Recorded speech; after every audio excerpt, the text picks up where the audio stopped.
So when I was 25, I had this habit of doing late-night shopping at Target because I worked weird hours. That Saturday I got there around 10 p.m., thinking I'd grab some cleaning supplies and get out quick. The parking lot was mostly empty, and the whole store had this echo because there weren't many people inside. The lights always seemed a bit too bright at that hour, making the place feel kind of artificial. I grabbed a red cart with one sticky wheel and headed straight to the household section, passing only a couple of tired-looking employees pushing pallets of boxes. There was the hum of the ceiling lights and the beep of one register running up front. I liked shopping at that time because nobody bothered me and I could move fast. I walked past the dish soaps and sponges, running over my list in my head, and that's when I noticed this guy. He was maybe in his 30s, unshaven, with a baseball cap pulled low, sweatshirt sleeves bunched at his wrists, pushing a half-broken cart. His cart was piled with all sorts of stuff. 3 bottles of shampoo, a bag of socks, random food, batteries, 2 phone chargers, plastic storage bins, and a bunch of cleaning sprays. At first, I thought he was just shopping for a big family or something, but the way he was moving was off. He'd grab something, toss it in fast, and then whip the cart around as if he was looking for an exit, not shopping. I slowed down a bit, pretending to check prices, and tried not to make eye contact. I figured he was just having a weird night, maybe in a rush. Or maybe he was about to get in line and just wanted to get home. I kept my head down, grabbed a bottle of disinfectant, some paper towels, and tried not to pay attention. But the guy's cartwheels screeched as he made a sharp turn into the same aisle as me. I caught a quick look and noticed his hands were shaking, his knuckles white on the cart handle. There was a smell coming off him, not sweat, more like stale cigarettes mixed with laundry detergent. I glanced away fast and focused on my list, but he lingered at the end of the aisle, pretending to look at the laundry soap while glancing back at me every couple seconds. It set me a little on edge. I told myself to relax and just finish up, but I kept catching him moving fast between aisles, stopping when he saw me, always looking in my direction. The store was so empty it felt like his movements echoed more than they should. I told myself not to get paranoid. I kept to myself, kept moving, just a guy shopping late at night. I checked out the spray bottles, made a little detour over to the light bulb aisle. There was hardly anyone around, just the same 2 workers, one stacking paper goods, the other running inventory on an iPad, not even looking at customers. The guy was still nearby, his shoes squeaking on the tile as he walked. I could hear him even if I didn't look. He muttered to himself once, pushing past a display, and the whole energy was off. I thought about leaving, but I still needed a few things and didn't want to make a big deal out of nothing. I figured it would be better to finish up and get out quick. When I turned around to go grab a new mop head, he was suddenly there right next to me. I hadn't heard him come up. He was close enough I could smell his breath. Old coffee, sour and sharp. He looked me straight in the eye and said, "Hey, can you help me out?" I stopped, half expecting a question about where something was, but instead he said, "My card isn't working. Can you pay for my stuff? I'll pay you back." He motioned to his overflowing cart. It wasn't just a couple things.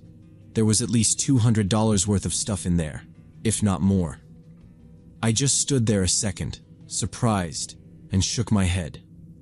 I told him there was a customer service desk up front. Maybe they could help if his card was having trouble.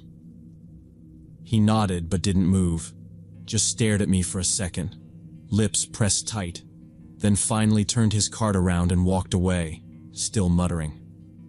I tried to move on, figured that was the end of it, and got my last items as quickly as I could. I started making my way toward the front, checking my phone for the time. But not even 5 minutes later, I was in the cleaning aisle again, heading for the checkout, when he came back, this time standing even closer. He didn't bother with small talk. He said, You got cash, right? My card won't work. Just pay for this and I'll pay you outside. Come on, man. Help me out. His voice had changed, not just asking, more demanding now, louder than before. He moved into my space, so I had to step back, his cart angled to block me from leaving the aisle. I told him no, firm, but kept it calm, trying not to escalate anything. I looked past him, hoping a worker would walk by, but no one was around. He leaned forward and didn't move. I tried to step around, but he kept his cart in front of me, forcing me to sidestep toward the shelves. His whole posture had changed, shoulders hunched, eyes darting from me to the end of the aisle, like he was weighing his options.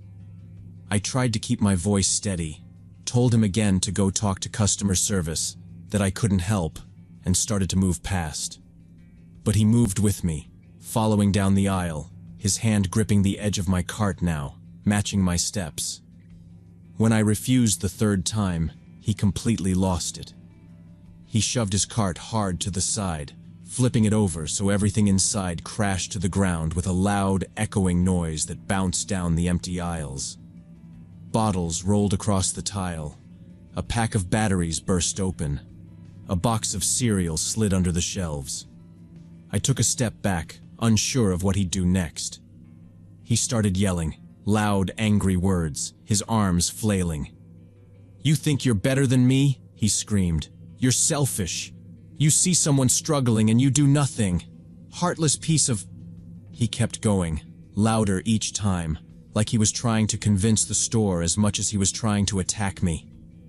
A few heads popped out from behind displays. Two people down near the pharmacy froze mid-conversation. A woman with a kid pushed her cart fast toward the exit. Then I saw an employee in a red shirt sprinting toward us, holding a walkie-talkie to his mouth. Another one joined him. Then a manager showed up. His name tag said Carlos. He had a calm tone but a firm voice. "Sir, we need you to lower your voice," Carlos said. "You're scaring people. Let's talk." The man didn't stop. He jabbed his finger toward me, spit flying from his mouth as he shouted, "This guy! He didn't want to help. I just needed a little help. What kind of person just says no like that?" Carlos stood between us now, hands out like a referee. I didn't say anything. I just took 2 steps back toward the main aisle where more people were standing now, phones out, recording. One older guy held his cart sideways like a shield in front of a young woman. The guy kept shouting. It wasn't about me anymore. He was just yelling to yell. Carlos stayed calm but signaled to the walkie-talkie again. I heard him say, "Get security up here. Now." He never took his eyes off the man. I kept backing up until I hit the end cap of the paper goods aisle. Then I just stood there, watching. My hands were shaking. Security came fast. A short woman in a black jacket with asset protection across the back. She talked into her radio, then walked up beside Carlos. Another employee blocked off the aisle entrance. Then I heard it. Carlos saying, "Sir, you need to leave the store now. The police have been called." The guy paused for just a second. You could see it in his eyes. He realized something had changed. Then, without a word, he turned around. I thought he was leaving. But before walking out, he bent down, grabbed something from the mess, one of the bottles of blue cleaning solution, and suddenly flung it hard over his shoulder at me. I saw it coming and ducked. The bottle hit the metal shelf behind me with a hollow thunk and exploded, spraying cleaner all over the floor and down my back. I slipped slightly but caught myself. The smell hit instantly. Sharp, chemical, like bleach and glass cleaner mixed together. The blue liquid dripped down the shelves and soaked into the paper towels on display. Carlos cursed under his breath and stepped toward him, but the man was already halfway to the doors. The security guard didn't chase him. Instead, she spoke into her mic again and waved toward someone outside, probably another guard. Carlos turned to me and said, "Come on, Let's get you out of this aisle." He waved over another employee, a kid barely 20, and they walked me up toward the front of the store. Carlos said, "We're really sorry, sir. You're okay?" I nodded but didn't speak. The kid stayed close while I went through self-checkout with my few items. He didn't say much either, just stood there with his arms crossed, glancing around constantly. I noticed more employees in the aisles now, pretending to straighten shelves but really just watching the doors. The store felt different, quiet, but tense. Every beep at the register sounded louder. The lights felt harsher. I kept expecting the guy to come back in, but he didn't. The police came maybe 10 minutes later. 2 officers walked in, one heading toward the back, the other asking for the manager. Carlos pointed them toward me, and I told them everything as clearly as I could. They asked for my name, my contact info, and walked me through the events again. One of them wrote notes while the other nodded silently. When I mentioned the bottle being thrown, they exchanged a glance. They told me they'd review the store's security footage, that this kind of thing was happening more often lately, especially in stores that stayed open late. I asked if they'd catch him. One cop shrugged and said, "If he's done this before, maybe. But if not, who knows?" I left the store still shaking. Drove home with the windows cracked because the smell of that cleaning stuff soaked into my jacket. I kept replaying the moment he raised his voice, the way it went from weird to dangerous in seconds. The way nobody else really got involved, just watched. I tried not to think about how it would have gone if I hadn't ducked. I didn't go back to Target for a while. A few days later, Carlos called me personally. Said the store wanted to check on me. Said they'd ban the guy if he ever showed up again. They mailed me a $50 gift card. I never used it. What stuck with me wasn't the yelling or even the bottle. It was how fast it happened. 1 minute I was buying sponges. The next, I had someone screaming in my face and throwing things at me. It wasn't just about him. It was the realization that people don't always show you what they're capable of at first. They can seem like they just need a hand, and then they change, quick. Too quick. That's what stays with me. Now I only shop during the day, when the aisles are full and there are more eyes around. It's not paranoia. It's just math. Fewer empty corners. Fewer chances for someone like him to slip through.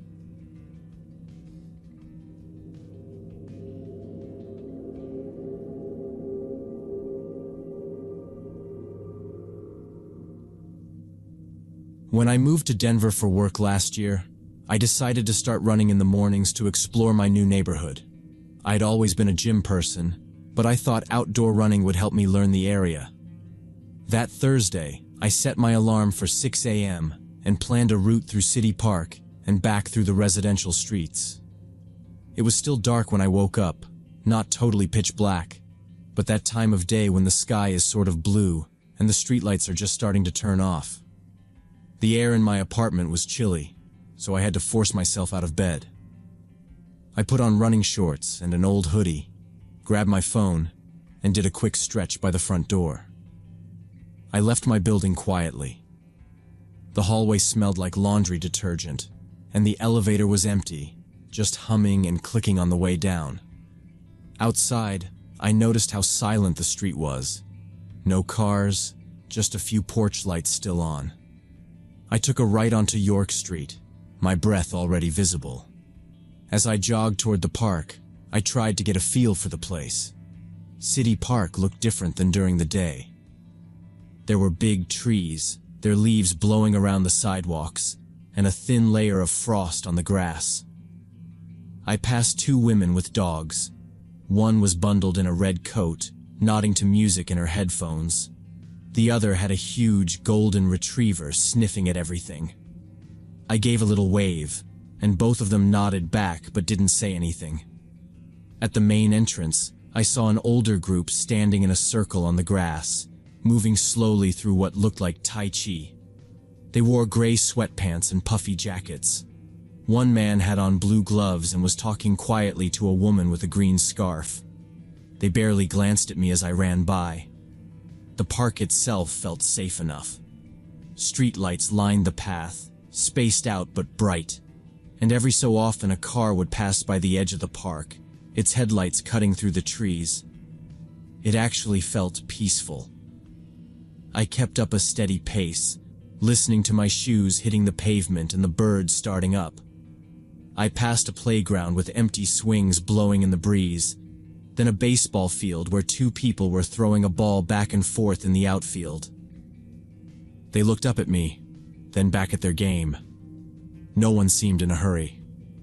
On the other side of the park, I passed by a row of parked cars. There was a food truck setting up for the day, the driver inside stacking boxes and sipping from a thermos. Everything just seemed normal for an early morning in a decent part of town. As I finished the lap through City Park, I started thinking maybe this running thing could become a good routine. My nerves were settling. I pulled my hood up tighter and crossed over to the residential streets to head back. There were tidy lawns, empty driveways, and a couple of kids' bikes tipped over in a yard. Sprinklers were already running on one block, soaking the sidewalk, so I had to hop around the wet patches. A car drove by slow, windows up, nothing unusual. I reached Colfax Street, the last stretch before home, and the sun was just starting to rise behind the buildings, turning the sky orange and gray. On my way back down Colfax Street, I passed a guy in wrinkled clothes who smelled like alcohol. He was standing near a bus stop, hands stuffed in his jacket pockets. His hair was messy and his eyes were kind of red. I said good morning like I always do with people I pass while running. He barely looked at me, mumbled something that I couldn't understand. I kept jogging, thinking nothing of it.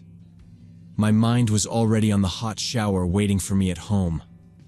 About a minute later, I heard footsteps behind me getting closer. At first, I thought maybe it was another runner. I didn't turn around right away. The footsteps sounded heavy and uneven, scraping the sidewalk. I tried to keep my pace steady, hoping it was nothing, but the noise kept getting louder.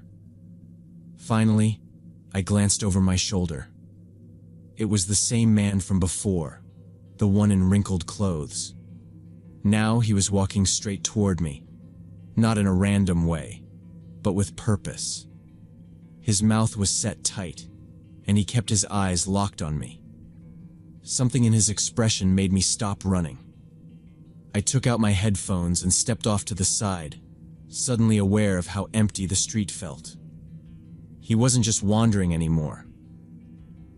The guy grabbed my sleeve and yanked me toward him, his other hand coming out of his pocket holding a folding knife. The blade flicked open, small but real, and he shoved it close to my stomach. His breath smelled sour, his voice rough. "Give me your money, now." My heart was pounding, but I forced myself to sound steady. I kept my hands up, showed him my empty palms. "I don't have any cash, just my keys and this watch," I said, pointing to the garment on my wrist. He stared at it, looked up at me with angry, desperate eyes. "Take it off," he snapped. I slid it off quick and held it out. He grabbed it, barely looking at it, and stepped back. "Don't call nobody," he said, and then turned and took off, half running, half stumbling in the direction of the train station. For a second, I just stood there in the cold, my arm tingling where he'd grabbed me, the world suddenly very quiet. My head felt empty. Then I realized I was shaking. I heard a voice behind me, soft, cautious. A woman with a big golden retriever was watching from across the street.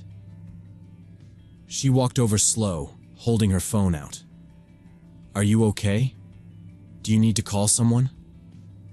I nodded, took the phone, and dialed 911 with fingers that wouldn't stop trembling. I told the dispatcher what happened, gave her the location, tried to remember every detail about the guy's clothes, the knife, his face. The woman stayed with me, her dog leaning against my leg. I handed the phone back, thanked her, and waited. It felt like forever, but it was only a few minutes before I heard the sirens. A police car pulled up, lights flashing, then another one. 2 officers stepped out, one of them older and serious, the other young and typing into a tablet. They asked me to go over everything. What the man looked like, what he said, which way he went, what exactly he took. Detective Jones, the older one, wrote everything in a notepad, while the other officer took photos of the street in my ripped sleeve. Jones told me there had been several robberies like this lately, mostly targeting runners and cyclists early in the morning. Same kind of approach, always a weapon, usually a knife. He said it was probably the same group of guys, people with drug issues, looking for fast money or something to pawn. "We're stepping up patrols in the area," he said, "but if you remember anything else, call me directly." He handed me a card and told me to try not to let this ruin running for me. I just nodded. The police drove off, and I started walking home, glancing back every block, feeling like someone might be following me even though the street was empty. I kept thinking about the knife in his face, how fast things had gone from safe to dangerous. When I got home, I locked the door and double-checked the windows, the leftover adrenaline making my hands shake. I sat on the floor and stared at my shoes for a long time before I finally got up and showered. The next few days I didn't run at all. I set my alarm but couldn't make myself get dressed or step outside while it was still dark. I told my boss I needed to work from home for a while. Every time I thought about running, I saw that guy's eyes and the blade of the knife. I tried to convince myself it was just bad luck, that it could have happened to anyone, but I couldn't shake the feeling of being watched. I kept my curtains closed and checked my door twice before going to bed. Every sound in the hallway made me sit up. I finally told my parents what happened, left out the details so they wouldn't worry too much. But my mom sent me a new pepper spray, and my dad called every night to check in. A week went by, and I was starting to sleep a little better when Detective Jones called me back. He said they'd picked up a guy named Michael Thompson for another robbery 2 neighborhoods over. Same pattern. When they searched him, they found a bunch of stolen stuff. Phones, jewelry, a few watches. He asked if I could come to the station and look at a few items. I went down there after work, the station crowded and noisy, everyone moving with purpose. Jones met me in the lobby and walked me to a small room with a table. There were 6 watches in a plastic bag. My Garmin was on top, my initials scratched on the back. I pointed it out and signed some paperwork. Jones said Thompson had confessed to a couple of the robberies, said he needed the money for pills. I asked what would happen next. "He'll probably get 2 years for armed robbery," Jones said. "That's about average for something like this.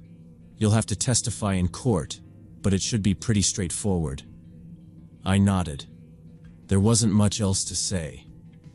When the case went to court, I wore a suit and answered the prosecutor's questions.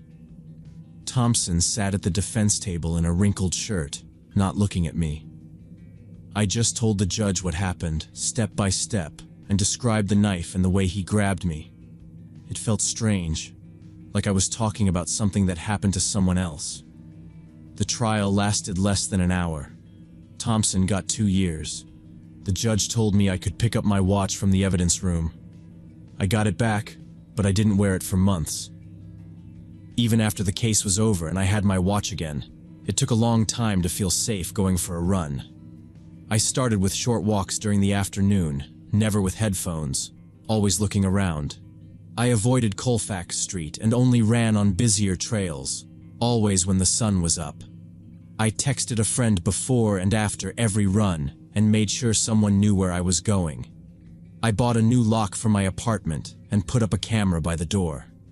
Now, almost a year later, I still don't run before sunrise, and I never take the same route 2 days in a row. I tell people when I leave, and I keep my old pepper spray in my hand for the first mile. Sometimes I think about how easy it is for something random to change your habits. how a normal morning can flip into the worst day you've had in years. I keep telling myself it was just bad luck, but I know now that it only takes one moment for everything to feel different.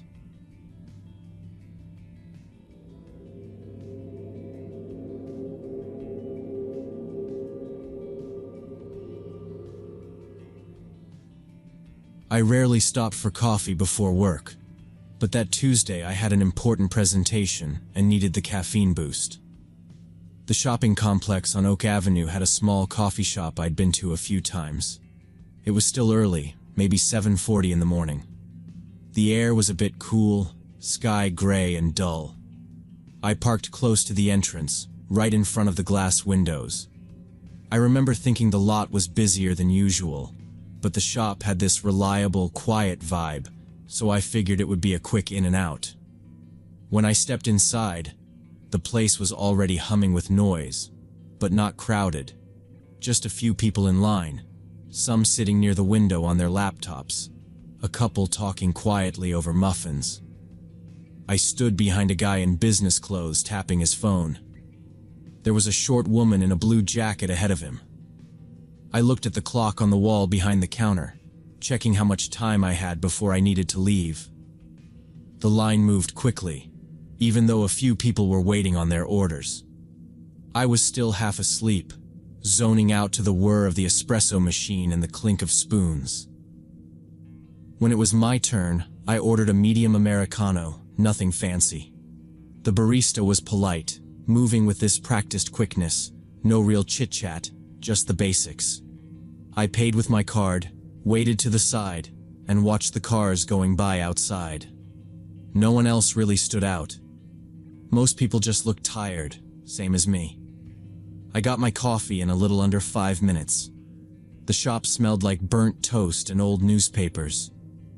There was a strange tension in the air, but nothing I could put my finger on. Sometimes, on busy mornings, there's a rushed mood that gets everyone moving faster than they need to. I checked my phone, scrolled my emails. I noticed my hand was a little shaky, nerves from the presentation maybe, or just too little sleep. I pushed out the door with my shoulder, letting it close behind me with a dull thud. Outside, the wind had picked up, tossing a few leaves along the curb. I walked to my car, coffee cup warming my hand, briefcase tucked under my arm, trying not to spill anything on my shirt. The parking lot looked normal enough, people coming and going, a couple of empty shopping carts left by the curb. My car was exactly where I left it, dark sedan, a little dusty. I unlocked it, climbed in, and set my coffee in the holder. I turned the ignition and listened to the engine settle into a soft hum. For a second, I just sat there, enjoying the heat blowing out of the vents, relieved I'd made good time. I checked the clock on the dashboard, realizing I was actually ahead of schedule for once. I ran through my mental checklist for the day: laptop, notes, spare shirt in the back, everything where it should be. I put the car in reverse, ready to back out. That's when I noticed a dark SUV pull up directly behind me. At first, I didn't think anything of it, just another shopper or someone waiting for a spot. The SUV was a late model, probably black or dark blue, windows deeply tinted so you couldn't see inside at all.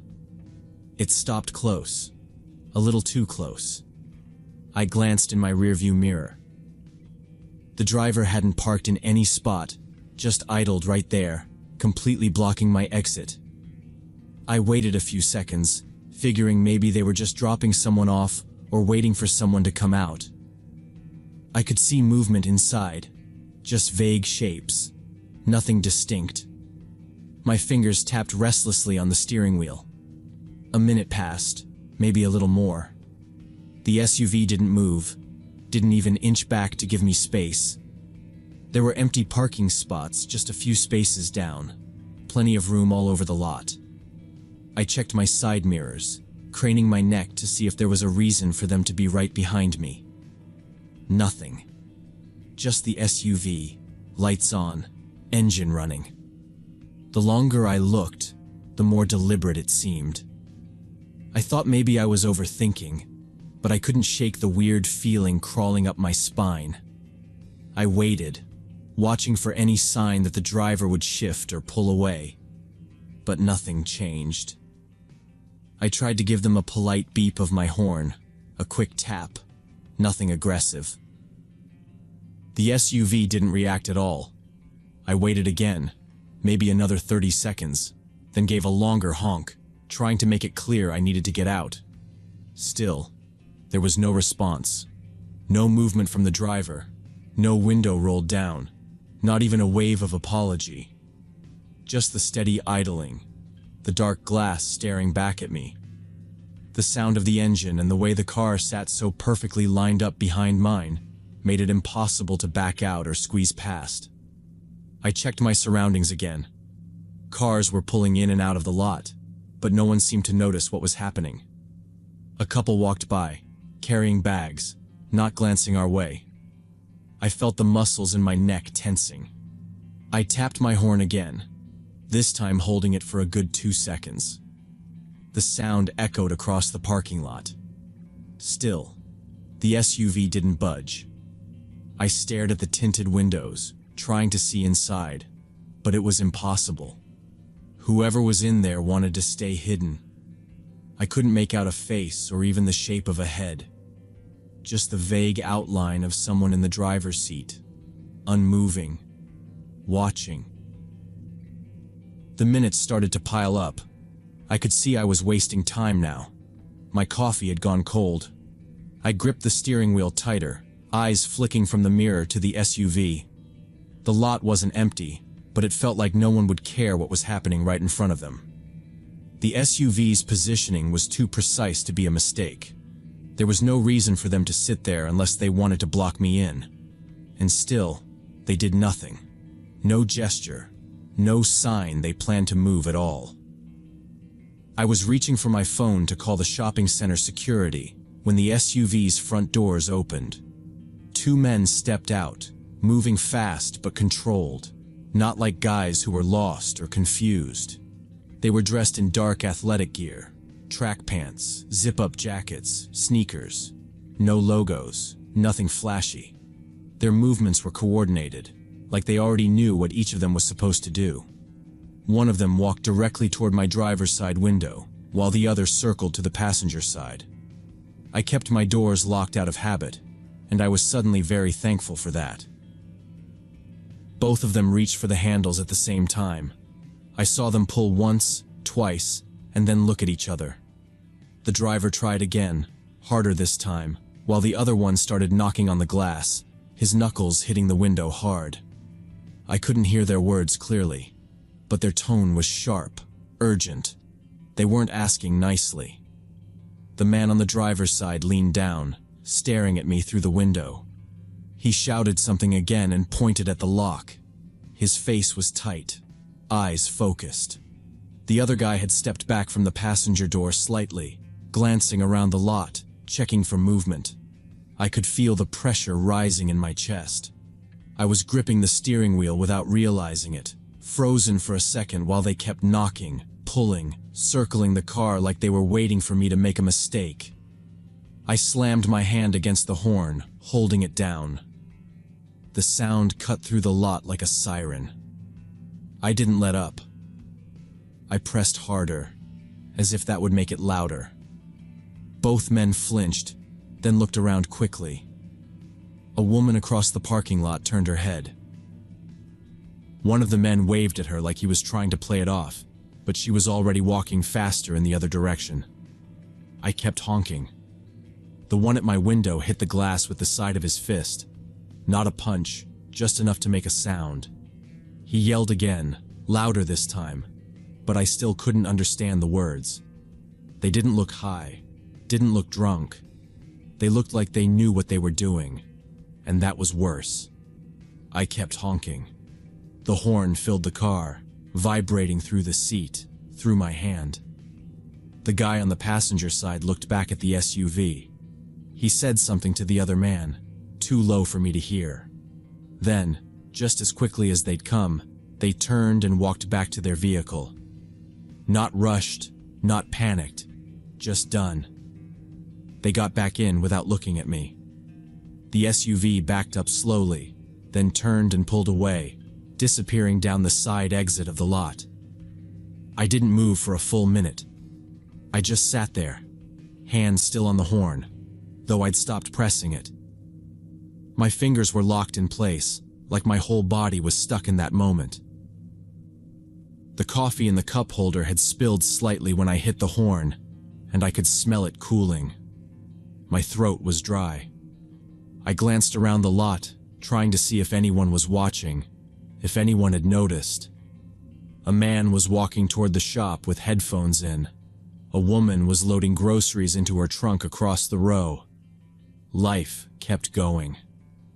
I drove to work with my jaw clenched and one hand tight on the wheel. I didn't even touch the coffee again. I called the police from the office as soon as I parked, sitting in my car with the window up and the engine still running. I told the dispatcher what happened, every detail I could remember. She transferred me to an officer who asked if I could come down to make a formal report. I said yes. He told me there had been similar incidents in nearby shopping centers recently. Men in SUVs targeting lone drivers, usually women, usually early in the morning. They hadn't hurt anyone yet, but there'd been a few successful carjackings. No arrests. They pulled the security footage later that day. One of the officers called me the next morning to say they'd reviewed it. The SUV was visible, but the license plate wasn't. It was either obscured or had something covering it. They couldn't make an ID. The men had their hoods up when they got out. No clear facial images. No way to track them down. I kept going over it in my head. What would have happened if I'd opened the door? If I'd stepped out before I noticed? If I'd just assumed they were trying to talk to me? The officer said they were probably after the car, maybe my wallet or phone. Said I did the right thing by not unlocking the doors. But I still think about it every time I pull into a parking lot, especially when it's early and quiet and I'm alone. I switch to making my coffee at home. It's not as good, not even close. That shop on Oak Avenue still has the best Americano in town. I know because a coworker brought one in a few weeks after it happened and I recognized the cup instantly. But I don't go back there. I don't even drive past it if I can help it. There's no reason to avoid it. It wasn't the coffee shop's fault. It's just a place. But that's not what matters. Sometimes it's not about logic.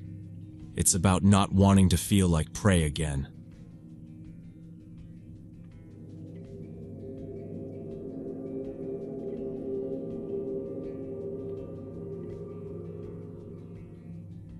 When my son Ethan turned 16 last summer, I decided to take him and his little sister Emma out for a shopping trip at Riverside Plaza Mall. Ethan had been saving up for months to buy a new game console, and Emma wanted clothes, mostly stuff with cats on them or glitter, which I honestly didn't understand. Ethan's friend Lucas tagged along. They were glued to each other all summer, talking about games and YouTube and things I mostly pretended to understand. I work as a social worker, so I tend to notice small things about people, habits, expressions, the way they look at kids, especially when something isn't right. Most times it's just a tired parent or a cranky teen, but sometimes you get a feeling that you can't just ignore. We parked on the second floor of the parking garage and walked in through the west entrance. It was busy for a Saturday. Families everywhere, kids yelling, the smell of pretzels in the air. The first hour was just normal. Ethan and Lucas stopped in front of the game store, arguing about PlayStation versus Xbox. Emma begged for Starbucks, and I gave in, since I was already tired and it was only 11. I kept an eye on the kids and watched people move through the crowds. That's when I saw him. He was maybe in his early 20s, well-dressed, expensive shoes, sharp haircut. He looked out of place for Riverside Plaza, where you mostly see parents in sweatpants and teenagers in hoodies. I saw him standing by the cell phone kiosk, talking on his phone, but it was more like he was pretending to talk. He was glancing around, scanning the crowds, but not looking at the products, not shopping. At first, I thought he was just waiting for someone. He was close enough that I could see his eyes flick over to us when the kids laughed. I paid attention, because I've been trained to. We walked past the food court, and I noticed he was walking too, a few yards behind. He kept the phone up to his ear but was moving at the same pace we were, drifting from one side of the walkway to the other, always glancing our way. I tried not to jump to conclusions. Maybe he was waiting for someone, or just bored. But every time I glanced back, he was still there, phone to his face, watching us. I stopped by a bench to adjust Emma's backpack and pretended to check my messages. He walked past, still pretending to talk, but slowed his steps. I watched his reflection in the window of the jewelry store. He didn't go inside. He just hung back and watched. We moved on to the electronics store. Ethan and Lucas wanted to look at games, and I followed them in, keeping Emma close. The man stayed outside, leaning against the wall next to the entrance, glancing in through the window. He wasn't shopping. He didn't look at his phone once while we were inside, just stared in, always keeping the same distance. I felt something crawling in the back of my mind, that sense you get when someone is focused on you for the wrong reasons. We left the store, and I checked again. He was following, not close enough to bump into us, but never out of sight. We went into a shoe store next. I watched him circle around and pause by the entrance, pretending to look at the sale rack but never touching anything. I started to test it, turning down an aisle we hadn't planned on visiting. Within a minute, he was there too, standing off to the side, fake laughing into his phone, watching us in the mirror behind the counter. I glanced at the kids. Ethan and Lucas were busy arguing about shoes. Emma was looking at sparkly sandals. They hadn't noticed anything. I watched the man out of the corner of my eye. He kept a careful distance, never looking directly at me, but never letting us out of sight. I led the kids into a clothing store, a place we wouldn't normally stop. We browsed near the back, and after about 60 seconds, I saw him again, pretending to sift through t-shirts by the big front windows. He was closer this time, only about 20 feet away, but always with that phone up, like he needed to make sure he had an excuse if anyone asked what he was doing. My instincts screamed that something was wrong, that this wasn't just a guy killing time at the mall or waiting for a ride. I looked for security but didn't see anyone near the entrance. I made a point to linger by the checkout, pretending to consider buying something. He waited, pacing slowly near the racks at the front. When we finally left, I saw him turn and follow again, moving through the crowd in the same slow, careful way, always keeping the same distance, always with the phone pressed to his face. The kids still didn't notice. I tried not to let them see that I was watching him, but I kept glancing over my shoulder, tracking him in the glass and the reflections in the store windows, feeling the pressure of his eyes on us with every step. At the checkout counter, I positioned myself to keep the kids close and have a clear view of the man. He was still on his phone, but now he was openly watching us, not even pretending to shop anymore. The line moved slow, and I could hear Emma complaining about her legs hurting, asking if we could go home. I nodded, just wanting to get out. I paid for our things, barely glancing at the receipt, and told the kids we were leaving right away. Ethan looked confused and asked why we were rushing, but I just said, "We need to get going, okay? I'll explain later." I kept looking over my shoulder while we moved through the crowd toward the exit. The man stayed about 20 feet behind, weaving through people, never taking his eyes off us. We pushed through the doors and out into the bright sun of the parking lot. The heat bounced off the asphalt, making the air shimmer. But all I could focus on was getting to our car.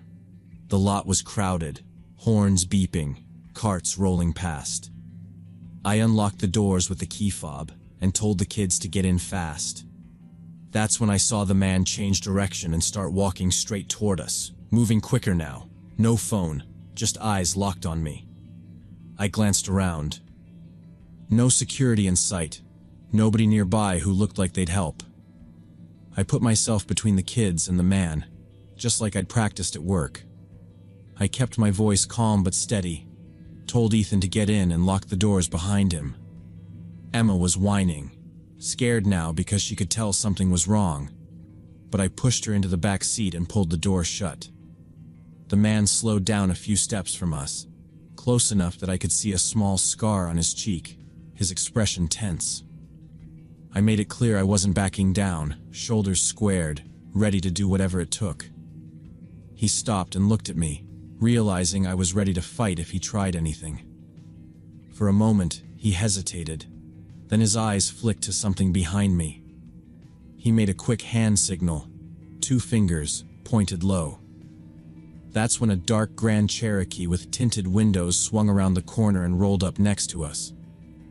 The engine barely made a sound, but it felt loud in that moment. The man didn't say a word. He darted to the passenger door, climbed in, and the vehicle sped off, tires squealing, leaving us with a cloud of exhaust and a trail of nerves. My hands were shaking as I got into the driver's seat, but I forced myself to sound normal for the kids' sake, telling them to keep their seatbelts on and that everything was okay. Once the doors were locked and the car was moving, I called the police from the parking lot, describing the man, the Jeep, and the whole situation in as much detail as I could remember. An officer met us at the Riverside station later that afternoon. He asked questions, taking notes while the kids sat next to me on a hard bench. The detective told me there was already an active investigation into an organized group targeting families at shopping centers. He said they used one person to follow and monitor potential victims, while others waited in vehicles nearby, ready to act if the moment was right. The description of the Jeep matched other reports from different malls in the area. The detective said that because I noticed what was happening and didn't freeze up, and because I was obviously willing to defend myself and my family, we probably avoided a much worse situation. He reminded me to always trust my instincts in public spaces, no matter how paranoid it seemed. After that day, I changed the way we did simple things like shopping or even walking to the car. I don't go to crowded malls alone with the kids anymore, always bringing another adult. I taught Ethan and Emma what to look for: people following too close, cars lingering in parking lots, strangers who seemed too interested in us. I even started talking to my friends and neighbors about it, because most people have no idea how quickly something normal can turn dangerous. Now, every time we go out, I scan every face, every vehicle, every corner of the lot. Sometimes I catch myself feeling jumpy, thinking maybe I'm overreacting. But then I remember how close we came that afternoon. Being paranoid isn't always a bad thing. Sometimes it's the only thing standing between you and something you never want to experience. I still shop with my kids, but I never stop watching, and I never let my guard down. That's just how it is now.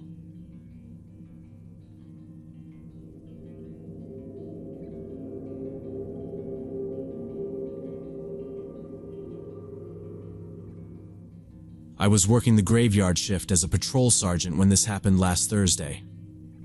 Around 1:30 a.m., I was driving through the industrial district on the outskirts of town. The place always made me uneasy, even though nothing ever really happened out there. Most of the factories had been closed for years, leaving empty lots and abandoned buildings. Windows were boarded up with old, splintered plywood. Weeds grew up through cracks in the pavement, and chain-link fences were bent out of shape, sagging into the dirt. The roads back there had potholes that would swallow a tire if you weren't careful. My headlights bounced over them as I went slow, mostly to keep my car from getting rattled to pieces. Usually there was nothing to see except for a stray cat, or maybe a couple of truckers parked out by the old storage units, catching sleep between runs. But that night, something caught my eye right away. I noticed 7 or 8 cars parked behind an old textile factory with no lights on. The whole lot behind that building was full of trash and broken pallets, but the cars looked clean, all lined up close together. There was a layer of dust on everything, but you could see their tires had rolled through it recently. The moonlight made their silhouettes visible against the empty lot, and I could see that the vehicles weren't junkers. They were newer sedans, a couple of SUVs. Nothing fancy, but not the kind you'd expect to find abandoned back there. I slowed the patrol car to a crawl, letting it idle with the headlights dimmed. Something about the scene felt wrong immediately. There were people moving between the vehicles carrying boxes and bags. Nobody was laughing or talking loud, just a low murmur, heads down, all business. It struck me as odd because, at that hour, anyone with a reason to be in the industrial district would be long gone. Most of the time, the only movement was wind blowing garbage across the parking lots. But these people were working fast, keeping close to the cars, loading up the trunks and back seats. The textile factory itself was a huge 2-story building, most of the windows either broken out or completely dark. No lights inside or outside, just the faint reflection of the moon on the glass. I kept watching, staying half hidden behind a row of dumpsters across the street. The group was too big to be a couple of bored kids or taggers looking for a spot to hang out. The way they moved reminded me of the last time we had a big burglary ring running jobs on the south side. Only they were quieter, more careful. Every couple of seconds, someone would stop and scan the street, eyes darting around.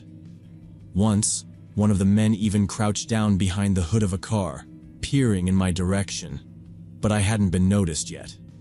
I turned off the patrol car's interior light and radio, just in case. The wind shifted, carrying the faint smell of oil and something sweet, like cheap perfume or maybe one of those air fresheners people hang from rearview mirrors. The group kept moving with quick, short steps, heads ducked. From where I sat, I could make out at least 2 women in the group, both wearing dark hooded sweatshirts, hair tied back, faces hidden. They stayed close together, talking in low voices, and carried lighter bags, maybe purses, or something smaller. The men did most of the heavy lifting, pulling out boxes from the trunk of one car and handing them off to the others, moving like they'd done this before. One man in particular, tall and heavyset, seemed to be in charge. He pointed at the cars and the bags, directing traffic with sharp hand signals, never raising his voice. I waited for a few more minutes, watching as they finished with the first round of boxes and began rearranging things in the trunks. A couple of them ducked into the factory's side door, which was hanging open on busted hinges. Inside was just darkness, no sign of a flashlight or even a glow from a phone. When they came back out, they were empty-handed, glancing nervously over their shoulders. The way they kept looking around made the hair on my neck stand up. There wasn't any reason for that kind of nervous energy unless you knew you were doing something you shouldn't. I parked at a distance and observed through my binoculars. The group was acting secretive, whispering and constantly looking around. Even through the binoculars, I could see the tension in their faces, the way their hands shook just a little as they loaded bags. They moved with purpose but kept checking over their shoulders. It wasn't the sort of behavior you'd expect from someone just picking up forgotten belongings or helping a friend move. One guy, younger, with close-cropped hair and a white stripe down the side of his pants, kept glancing at his phone, then at the road. He looked jumpy, tapping his foot, chewing on his thumb when he thought nobody was watching. They kept packing up the cars, and the tension grew with every minute that passed. Someone dropped a box, and everyone froze for a second. The box hit the pavement with a dull thud, but no one shouted or even said a word. The heavy-set man shot a glare at the guy who dropped it, then helped him pick it up, quick and quiet. The whole scene looked like a well-oiled machine starting to fall apart under pressure. Two of the men began arguing in low voices, waving their hands, but the tall man shut them down fast, stepping in between them and hissing something I couldn't make out. He pointed at the cars and gestured for everyone to hurry up. The longer I watched, the more obvious it became that this wasn't some innocent meetup or abandoned property retrieval. These people knew exactly what they were doing, and they were doing it in a hurry. I reached for the radio to call it in, but hesitated, not wanting to spook the group before I could figure out what exactly was going on. That's when one man, thin with a close-cut beard, suddenly stiffened. He turned and stared directly toward my patrol car, eyes locked on the silhouette in the shadows. He squinted, lifted a hand to his brow, then quickly signaled to the others. A ripple of movement went through the group. I saw them stop what they were doing, talking quickly, heads close together. I could see them getting agitated and starting to pack up quickly. The whole operation switched gears in a second. Trunks slammed shut, car doors opened, and boxes were stuffed wherever there was room. Their body language screamed guilt. The men kept glancing toward me, some ducking behind cars, others moving fast toward the factory's side door.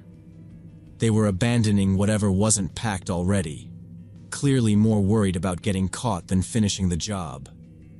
I knew I had stumbled onto something illegal. The whole operation had the feel of people who knew they shouldn't be there.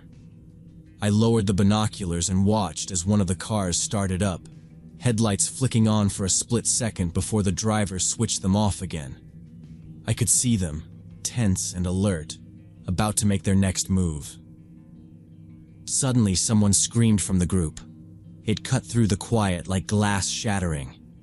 I couldn't see who it was at first, just a loud yell and the sound of something hitting the ground.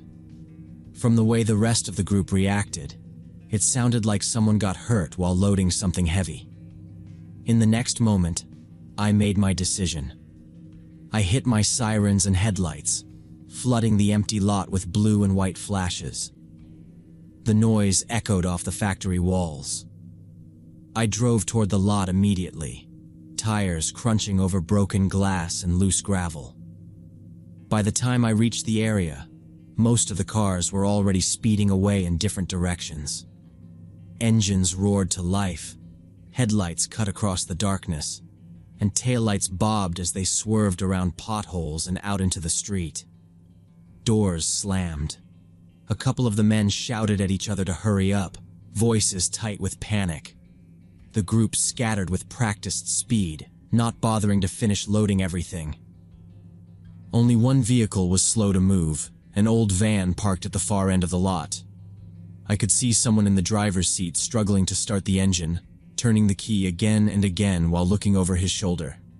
The other cars were already disappearing down side streets, their brake lights flickering out of sight. I managed to get the license plate of only one vehicle, the old van with what looked like fake plates. It finally sputtered to life and lurched forward, the back door hanging open for a second before someone slammed it shut from inside. The van peeled out, tires spinning, and took off last, fishtailing as it shot out of the lot. I watched it bounce over a curb and race away into the night. I radioed for backup right away, voice steady, giving the plate number and direction. But I knew they were already long gone. The district had too many back roads, alleys, and empty lots to disappear into. The lot was empty except for tire tracks and cigarette butts scattered on the ground. It went silent fast, only my engine humming and the wind rattling through broken fence wire. There were marks in the dirt from where the cars had spun out, and a couple of deep footprints near a crushed cardboard box. I got out, sweeping my flashlight over the area, half expecting someone to still be hiding behind the dumpsters. But there was no one left. The smell of burnt rubber lingered, along with that strange, sweet odor from before. I ran the plate number as soon as I got back to the car. The system pinged within seconds. The van had been reported stolen a month ago from a parking lot on the west side. The owner's name meant nothing to me, just another victim in a long line. I gave the details to dispatch and drove a slow loop around the block, looking for any sign the group might have doubled back. But there was nothing except empty streets and a couple of flickering streetlights. I stayed in the area for another hour, watching, waiting, hoping someone might make a mistake and come back for something they'd left behind. The next day, detectives picked up the case. By the time my shift ended, word came down that they'd found a warehouse full of stolen goods in the neighboring district. It wasn't much to look at. A windowless building tucked between two old machine shops. But inside, there were pallets stacked high with electronics, appliances, and boxed-up merchandise. The haul was bigger than we expected. The investigation moved fast after that. Patrols picked up 2 men matching descriptions from the night before, and forensics pulled prints from the van. Within a week, there were arrests. 3 members of the theft ring were caught and confessed under questioning. They talked about how the operation worked, how they'd target empty lots, how the goods were taken from stores and delivered to the warehouse at night. They had inside help, someone working at a shipping company who made sure shipments disappeared off the books. The group had been reselling stolen electronics and appliances for months. The detectives found records of online sales, burner phones, and cash drops. The injured person from that night turned out to be one of the men who confessed. He had dropped a stolen TV trying to load it into the van and hurt his back. He ended up in the ER a few hours after the botched job, using a fake name, but they traced him back through security footage and hospital records. The man admitted he panicked when he saw the patrol car and had almost left the others behind. What bothered me most was how organized they were. This wasn't some amateur operation or a couple of bored kids looking to make a quick buck. This was a well-coordinated criminal enterprise with real planning. They had lookouts watching the roads, escape routes mapped out in advance, and a distribution network already in place. The warehouse was just one of several spots detectives found listed in coded messages. The stolen goods warehouse contained thousands of dollars worth of merchandise from local stores, TVs, laptops, gaming consoles, even kitchen appliances, all boxed and ready for resale. If I hadn't decided to check that lot, they might have operated for months longer, slipping under the radar while the police worked other cases. Sometimes it's just luck. Being in the right place at the right time, noticing something that doesn't fit. But even now, when I think about that night, I remember how close they came to slipping away for good. The people behind it weren't the kind of criminals you'd spot on the street. They blended in during the day, working regular jobs, living in regular houses. Sometimes the most dangerous criminals are the ones who blend into normal society during the day. You never know what people are capable of when they think no one is watching.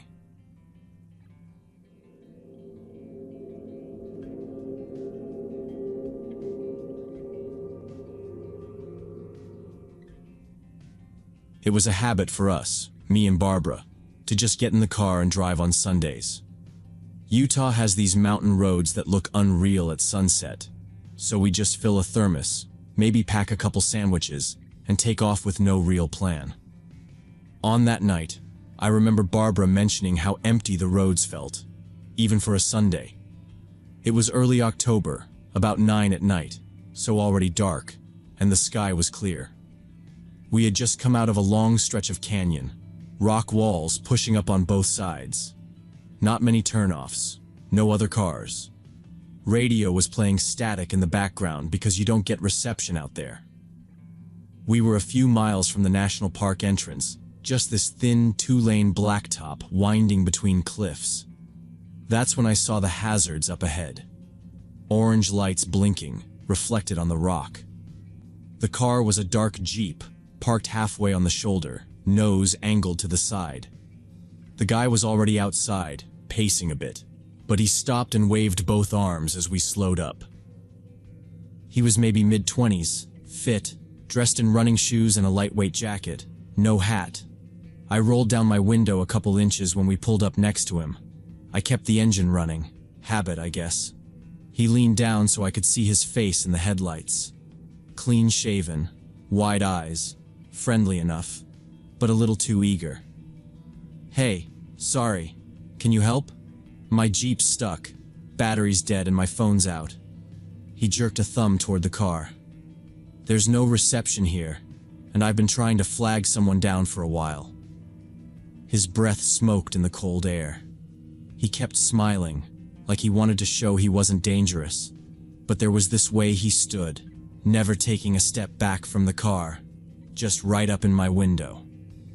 I asked what happened. He said he'd pulled off to look at the view, and his Jeep slid a bit on the shoulder, maybe soft ground, and then wouldn't start. I looked past him. The Jeep didn't look off balance. All 4 tires were solid on the gravel, no mud, no ruts, just parked crooked. Barbara was already watching him close. He kept talking, saying it'd help a lot if we could get out and help him push. "It's probably just stuck," he said. "If you could both just give me a hand with it." There was this hint of impatience, like he'd rehearsed it. His eyes flicked from me to Barbara, then back to me, like he was sizing up if we were going to get out. I told him we could call for help. My phone had service half a mile back, and maybe if we drove a little farther, we could call a tow truck for him.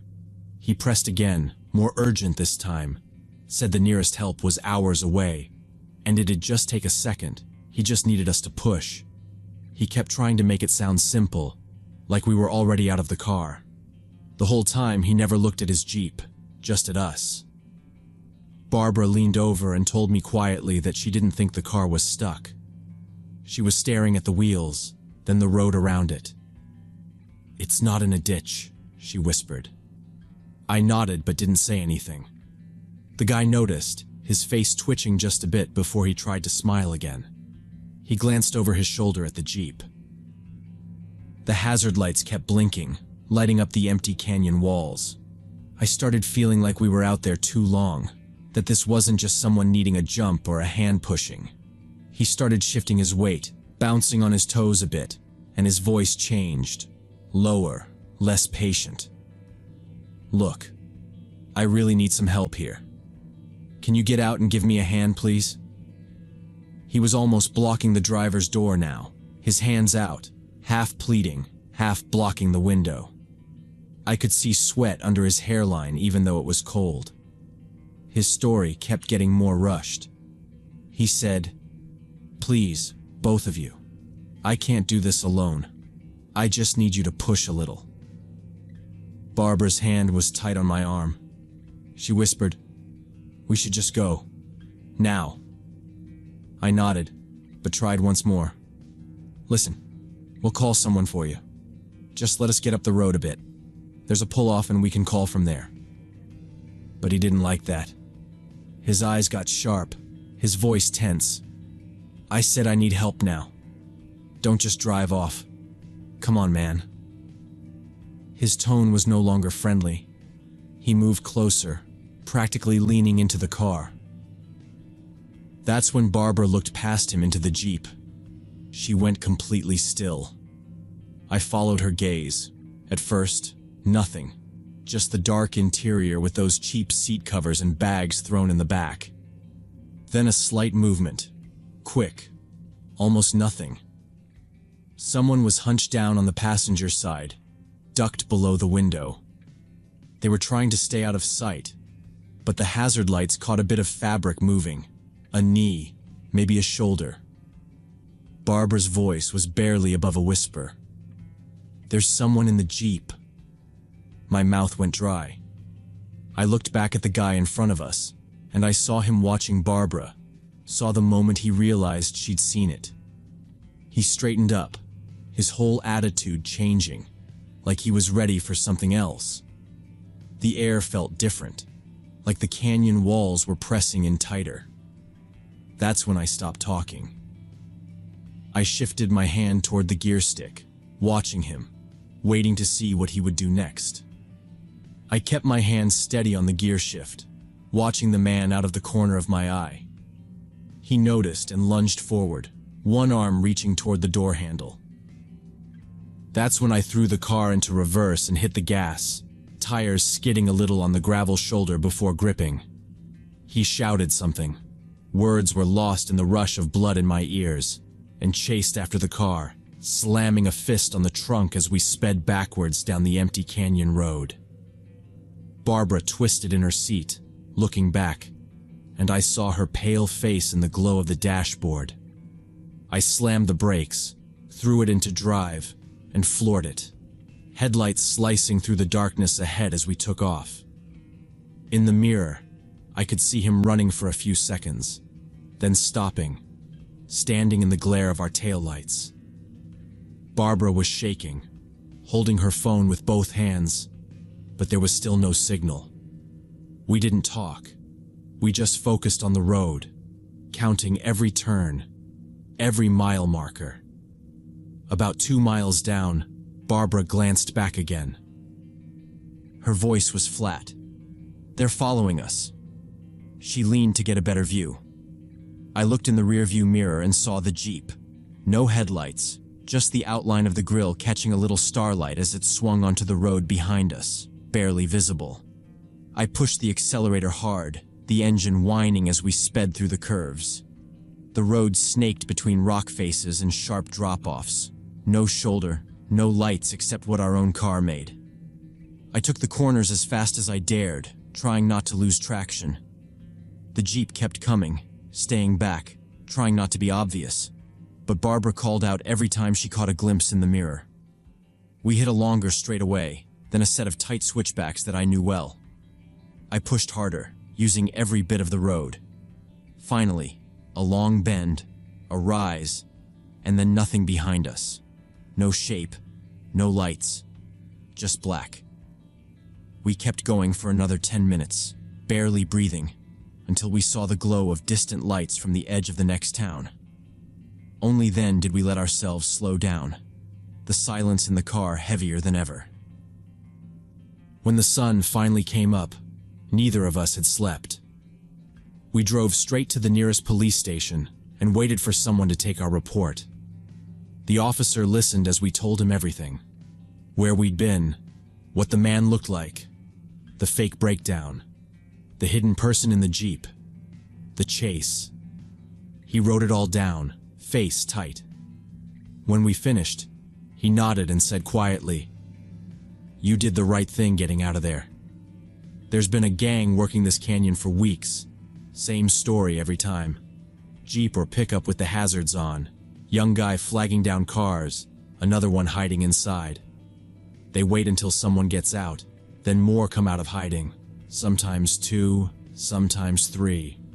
Tourists mostly, out-of-state plates, late at night when it's quiet." He told us a few people hadn't been as lucky. One group had been robbed at gunpoint and left tied up by the side of the road. Another couple had tried to fight back and were beaten. The officer flipped through some files and read off other reports, same location, same method. The gang was careful, moving up and down the highway, picking their spots. He said we'd done exactly what he always told people. Don't get out, don't stop, and don't trust anyone who tries to get you out of your vehicle in the middle of nowhere. You two got away clean. Some haven't. After our report, the police asked us for every detail. Descriptions, what we'd seen, anything about the Jeep or the man's face. Barbara remembered the license plate, at least most of it. The officer said that helped. That afternoon, we got a call. 2 more drivers had come in, reporting almost the exact same thing, just hours apart. Police were putting extra patrols in the canyon and passing out warnings to anyone headed that way. They told us to stay local for a couple days in case they needed more information. A week later, an officer called again. They'd caught them. Patrol cars spotted the Jeep parked just off a turnout, hazard lights blinking. This time, the police didn't stop. They drove by and circled back without lights, caught the gang in the act. 4 men in total, 2 of them hiding inside the Jeep, one standing on the shoulder, another down in the bushes near the road. They matched the descriptions given by us and other victims. The cops found stolen wallets, jewelry, even a few passports in the trunk of the Jeep. The whole thing fell apart quick. They'd robbed at least a dozen drivers the same way. Late at night, remote spots, always the same fake breakdown. One elderly couple had been badly hurt and hospitalized, left in the cold overnight after being tied up. Another group had walked nearly 6 miles in the dark before finding help. We were called to testify at the trial a few months later. The gang was all there, trying to look harmless in their court clothes, but Barbara and I both recognized them. We answered every question. What we saw, what was said, how the Jeep chased us down the canyon. Other victims did the same.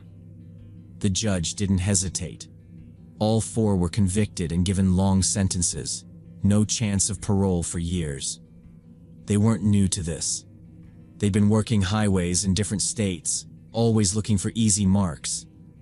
Sometimes I still think about that night, about what could have happened if we'd stepped out of the car or tried to help. It's strange how fast something normal can turn. How you can go from watching the stars in a canyon to running for your life in seconds. I trust my instincts more now, and I listen to Barbara when she gets that uneasy feeling. If you ever feel like something is wrong, even if you can't say why, just trust it. It might save your life.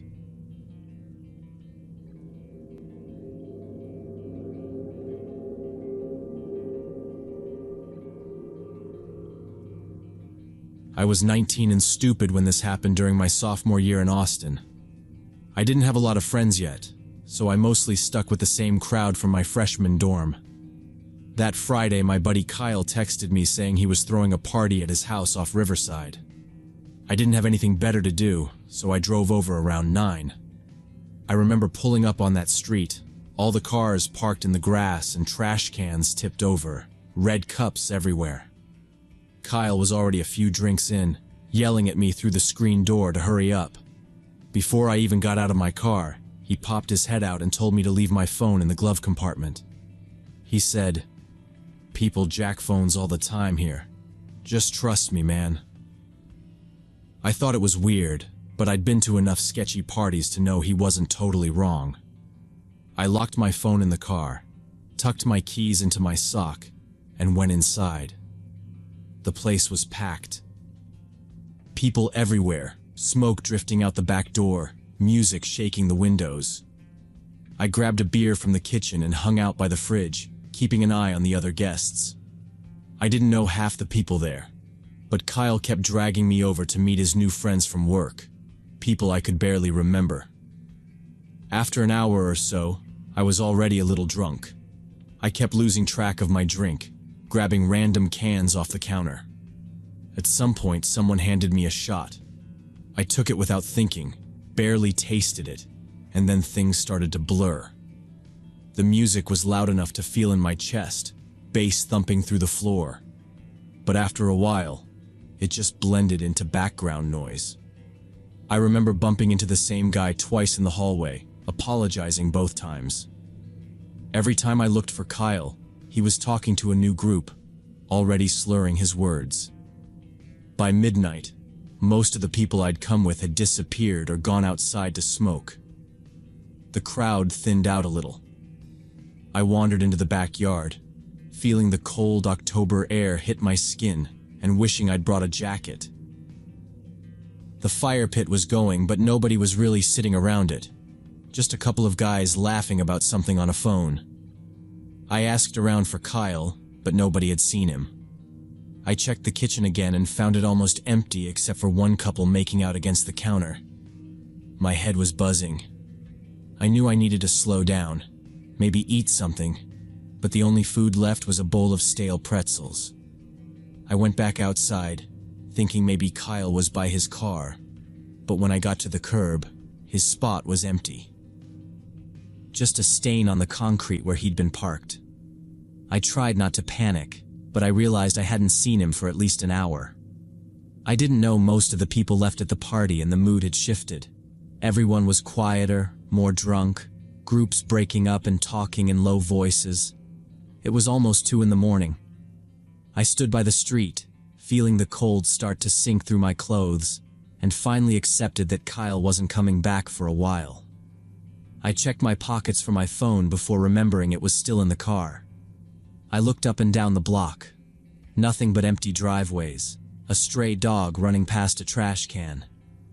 It felt like the whole neighborhood had fallen asleep except for this one last party, lights flickering behind dirty curtains.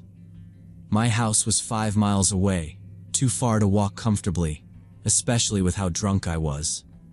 The street was quiet, no traffic at all, and the air was sharp, cutting through the last of my buzz.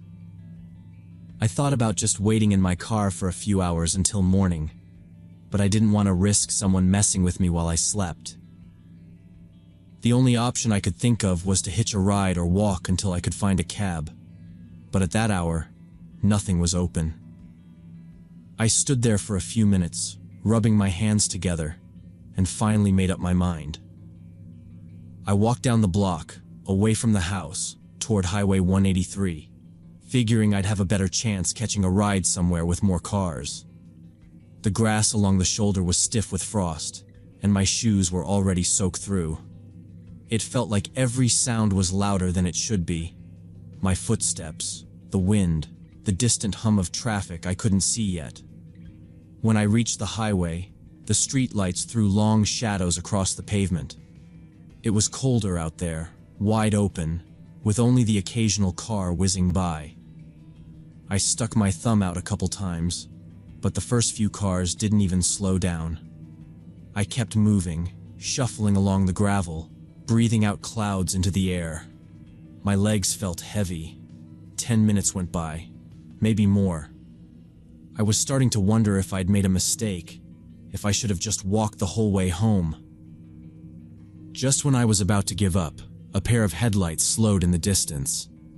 I stood back a little just in case, but the truck pulled over to the shoulder, brakes squeaking in the cold. It was a red Chevrolet pickup, a little beat up, the kind of truck that looked like it spent more time on job sites than city streets. The driver rolled down the window, leaned across the seat.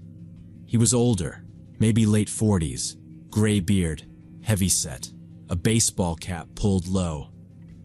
"You need a ride?" he asked, voice scratchy but not unfriendly. I told him where I lived, and he nodded. "I'm heading that way. Hop in. Name's Ray Thompson." I hesitated for a second, but I was freezing, my head still foggy from the drinks. I climbed into the passenger seat, shut the door, and tried not to look too relieved. The inside of the truck smelled like cigarettes and old coffee. There was a stack of papers on the dash, empty soda cans in the footwell. I buckled up as he pulled back onto the road. Thompson glanced over, one hand on the wheel. "You go to UT?" he asked. I said yeah, explained about the party, how my friend had ditched me. He just chuckled. "College kids," he said. "I remember those days." He kept up the small talk as we drove, asked what I was studying, where I was from, if my parents lived nearby.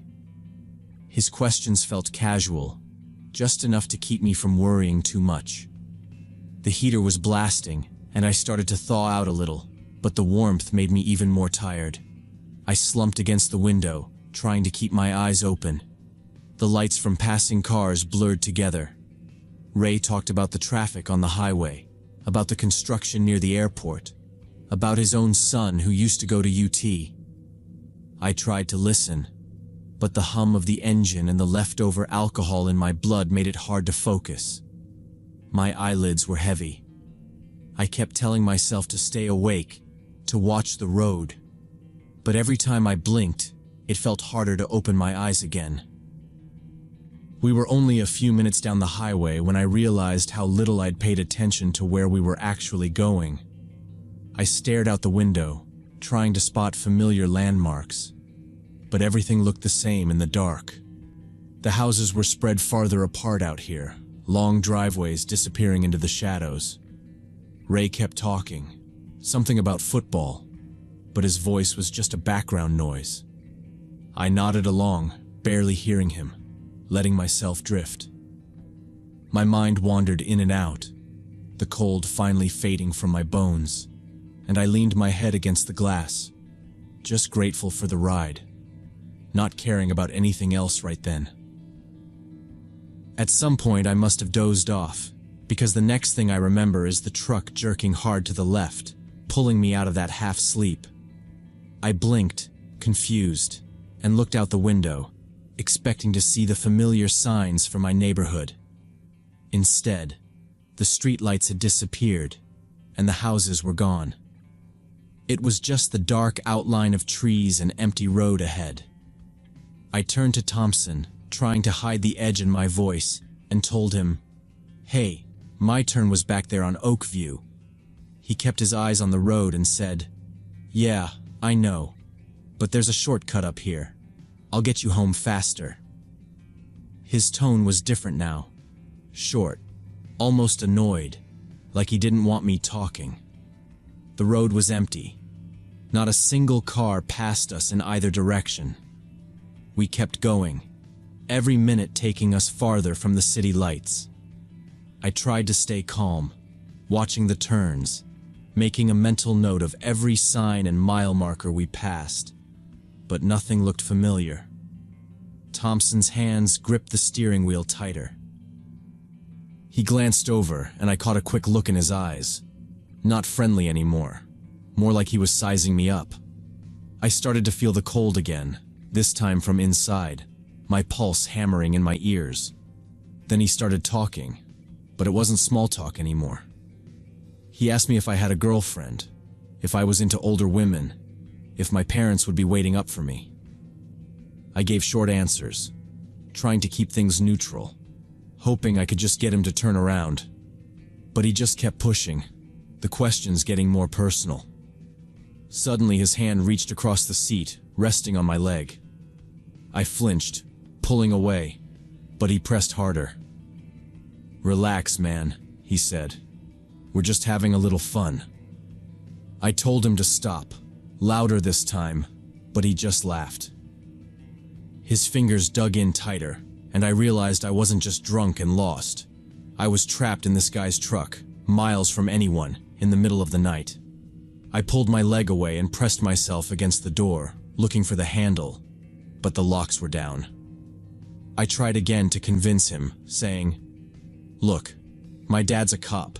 He's probably waiting for me." Thompson ignored me, muttering something about kids these days thinking they're so smart.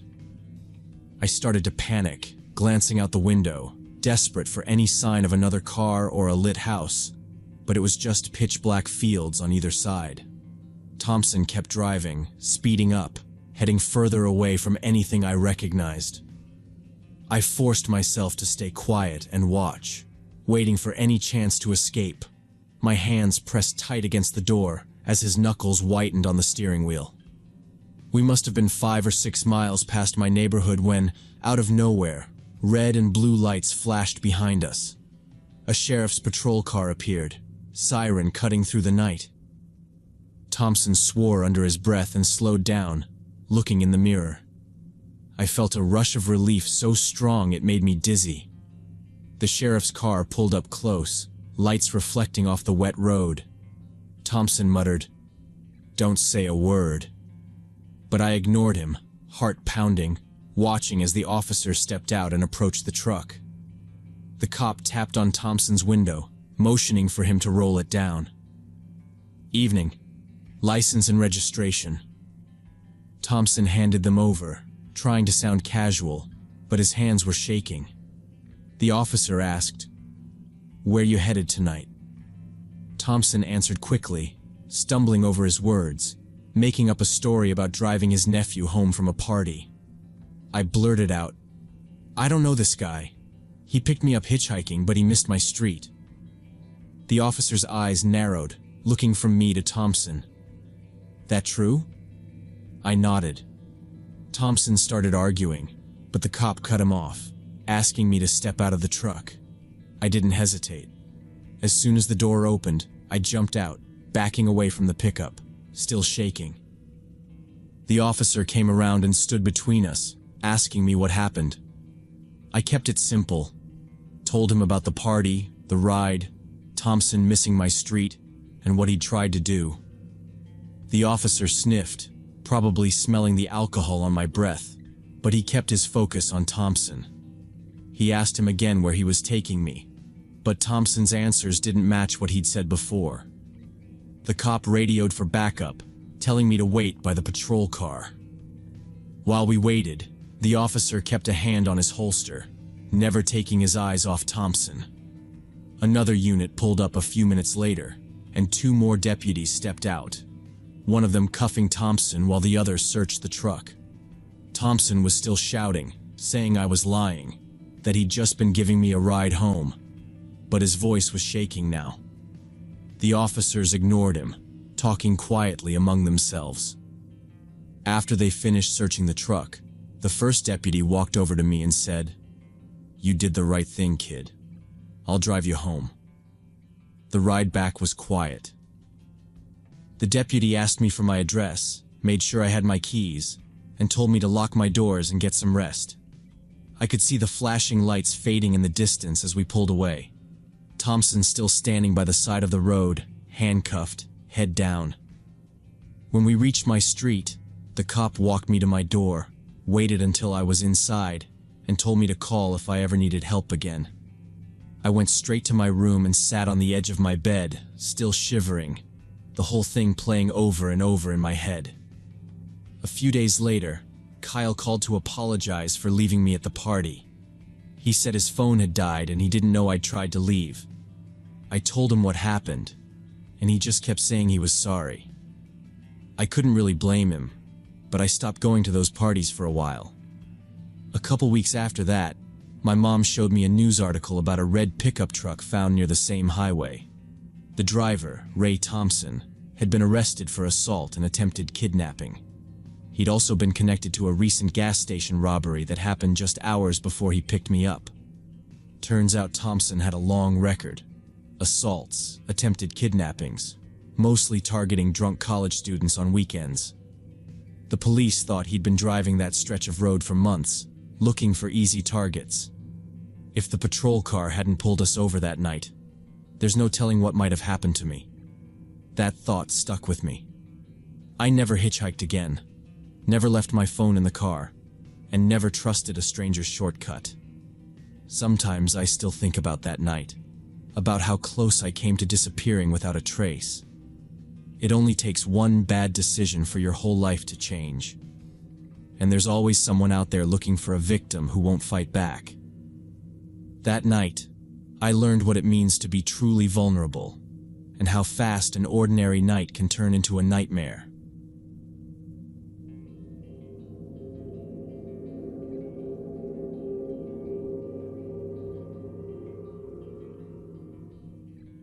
I was 30 and working as a programmer when this happened last summer. Every weekday after work, I had a simple routine. Change out of work clothes, stretch, and go running along the River Oaks Trail for 3 miles. The trail ran parallel to the Chattahoochee River. It's paved but not busy, and thick bushes and wild grass separate it from the backyards of the neighborhoods. Some places, the bushes are so overgrown you can't see the houses at all. On clear days, the sun would drop right over the trees and turn the water gold. That Tuesday, it was just as normal. I parked at the small public lot, left my wallet locked in the glove box, and started the run a little after 6 p.m. I'd done this loop so many times I didn't even listen to music anymore. I just watched the water, dodged the occasional stick, and kept pace. I'd maybe passed 5 or 6 people the whole way out. Some dog walkers, a teenage couple, a guy on a bike with a delivery backpack. The rest of the trail was empty. Around the 2nd mile, near where a fallen tree forced people to step off the pavement for a few feet, I saw a woman standing next to the bushes. She was brunette, probably mid-30s, athletic clothes and bright blue running shoes. She had that look people get when they've lost something, a mix of annoyed and stressed. She waved at me, so I slowed down. She said, "Hey, Sorry, do you have your phone? I locked my keys in my car. I need to call my husband. I didn't think much of it. Her car keys were dangling from a neon lanyard in her hand, and I figured maybe she meant she'd lost the house keys. She was kind of anxious, glancing back toward the lot. I fished my phone from my armband and handed it over, told her to go ahead and call. She thanked me, started tapping in a number, and stepped a little closer to the edge of the bushes. I stood nearby, catching my breath, looking out at the water. The whole thing felt normal, like helping a stranger on a run. I saw her unlock the screen, tap numbers, but then pause and look over her shoulder. There were barely any sounds on the trail, just bugs and the distant noise of a lawnmower. For some reason, I started to notice the quiet more. She stood with her back to me, one hand on the phone, one on her hip, watching the bushes like she was expecting someone. The seconds dragged out longer than seemed normal for just dialing a number. I glanced back toward the lot, expecting to maybe see a car pull up, but nothing. The small lot was empty except for my car and an old blue SUV. After another few moments, she kept looking into the bushes, not at the phone, and I started feeling uncomfortable. I shifted my weight from foot to foot, half wondering if I should just ask for my phone back and get on with my run. Instead, I just waited, keeping a few feet between us, watching as she finally pressed the phone to her ear. I heard her say, "Hey, yeah, I've got someone's phone." It was quiet, almost a whisper, and I didn't hear anything else after that. Then, right at that moment, a man walked out of the bushes next to her. He was medium height, maybe late 30s or early 40s, wearing faded jeans and a dark jacket, even though it was hot. I hadn't seen or heard him at all before he stepped out. He stood right next to the woman, only a few feet away from me, hands in his pockets, not saying a word. The woman didn't look surprised to see him. She just turned a little and handed him my phone.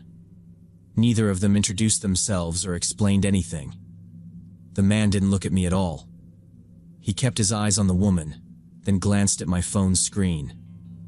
Something in the air changed. It was like time slowed down. She hadn't mentioned anyone with her, hadn't called out for help. Nothing. The way she looked at the man, and the way he ignored me, made it clear they weren't strangers. They stood shoulder to shoulder, not talking, just looking at the phone together. My stomach tightened. I remembered she'd said she was alone, but now she acted like this guy was exactly who she'd been waiting for. I started thinking about my wallet in the car, how isolated this spot was, how I'd barely seen anyone else for 15 minutes. I reached out, keeping my voice as steady as I could, and said, "Actually, can I get my phone back?" The man hesitated, watching the woman, but then she shrugged and handed it to me, screen still open to the call log. I checked the screen as I took it, not really knowing why. There was no call in progress, just my home screen. I stepped back quickly, putting distance between me and both of them. I told them I was late for something and turned to go, forcing a weak smile and trying not to show how tense I was. My heart was beating faster than from the run, but I kept my steps steady until I rounded the bend. Once I was out of their sight, I broke into a full sprint, not caring about my usual pace anymore. I could feel my back prickling as if they might come after me at any second. I didn't even look back until I hit the next cross path. When I finally glanced over my shoulder, I saw them together far behind me, walking calmly, but they were going the opposite direction from where the parking lot was. That set off alarms in my head. If she really lost her keys, why would they be heading away from the cars? There was no reason unless she had lied. I moved as fast as I could the rest of the way. When I reached the end of the trail, I scanned the lot. No sign of them. My hands were shaking as I unlocked my car, got in, and locked the doors. I didn't even bother stretching or cooling down. My mind kept replaying the whole thing. Her fake story, the silent man, their weird body language. Everything about it felt wrong, and my instincts were screaming that I had just dodged something dangerous. The next morning, I woke up still uneasy. I almost convinced myself it was just paranoia, that maybe I'd overreacted and nothing was really going on. But then, during breakfast, I checked the local news site out of habit. There was a headline about an assault and robbery on the River Oaks Trail. A runner had been attacked the evening before. Same time, same place. My hands started sweating as I read the details. Police were looking for a male-female team preying on people along the trail. The article said the woman would ask for help, lost keys, phone call, whatever. While the runner was distracted, her partner would come out of hiding and ambush them from behind. The attackers robbed at least 3 victims over the past month. It was exactly what I'd experienced, except I got away. My skin crawled as I pictured the man's blank stare and the woman's fake distress. Without thinking, I called the police hotline listed in the article. I explained everything: when, where, what they looked like, what they said, even what they were wearing. The officer on the phone thanked me and said my statement could help with the investigation. Later that day, they called me back and asked for more details. I described the man and woman as best I could and answered every question, from her shoes to the kind of phone she used. A week later, they told me my information was useful for making composite sketches of both suspects. It felt strange seeing their faces on a news segment, drawn almost exactly how I remembered them. It was about 2 weeks after my close call that the news broke again. The police caught the couple after another robbery attempt went wrong. This time, their target was a younger man, maybe in his early 20s, and he managed to fight back. The attacker ended up with a broken arm and tried to escape, but police were nearby and arrested both of them. The story came out slowly after that. The pair had been working the trails for months, picking times when the paths were quiet and people were isolated. They'd perfected their method, the woman looking helpless, the man lurking just out of sight. Most runners didn't expect trouble from someone who seemed to need help, especially a woman. The distraction was always the same. "I lost my keys. Can I use your phone?" The second the victim was off guard, the man would strike. They got wallets, phones, sometimes car keys. When the cops searched their apartment, they found a pile of stolen property and even a notebook with notes about times and places to find lone runners. Police said my description and those from other survivors helped build the case that finally put them away. After the arrest, I drove past the River Oaks Trail a few times, thinking maybe I'd try to run there again, but I never stopped. Even seeing the bushes and the empty path made me uneasy. I changed my routine, picked new routes with more people around, and I kept my phone tucked deep in my pocket, not in an armband. Sometimes I catch myself looking at people a little longer than before, wondering if they're really in trouble or just pretending. I guess I'm more cautious now, more suspicious, but I'm alive. I think about that evening a lot, how normal it all seemed at first, how easy it was to get drawn in by someone asking for help. The police told me I was smart to trust my instincts, to get away before anything happened. If I hadn't, if I just waited one more minute or turned my back, I could have ended up like the others, or worse. What I learned is simple. Sometimes being paranoid saves your life. You want to believe the best in people, but you have to listen to that voice in your head when something feels off. It's not weakness, it's survival. If something doesn't seem right, don't ignore it. Change your path, make up an excuse, just get away. I never found out exactly what made me notice the warning signs. Maybe the way she paused before dialing. Maybe how the man just appeared from nowhere. Maybe something about the way they stood together like it was all rehearsed. But I'm grateful I paid attention.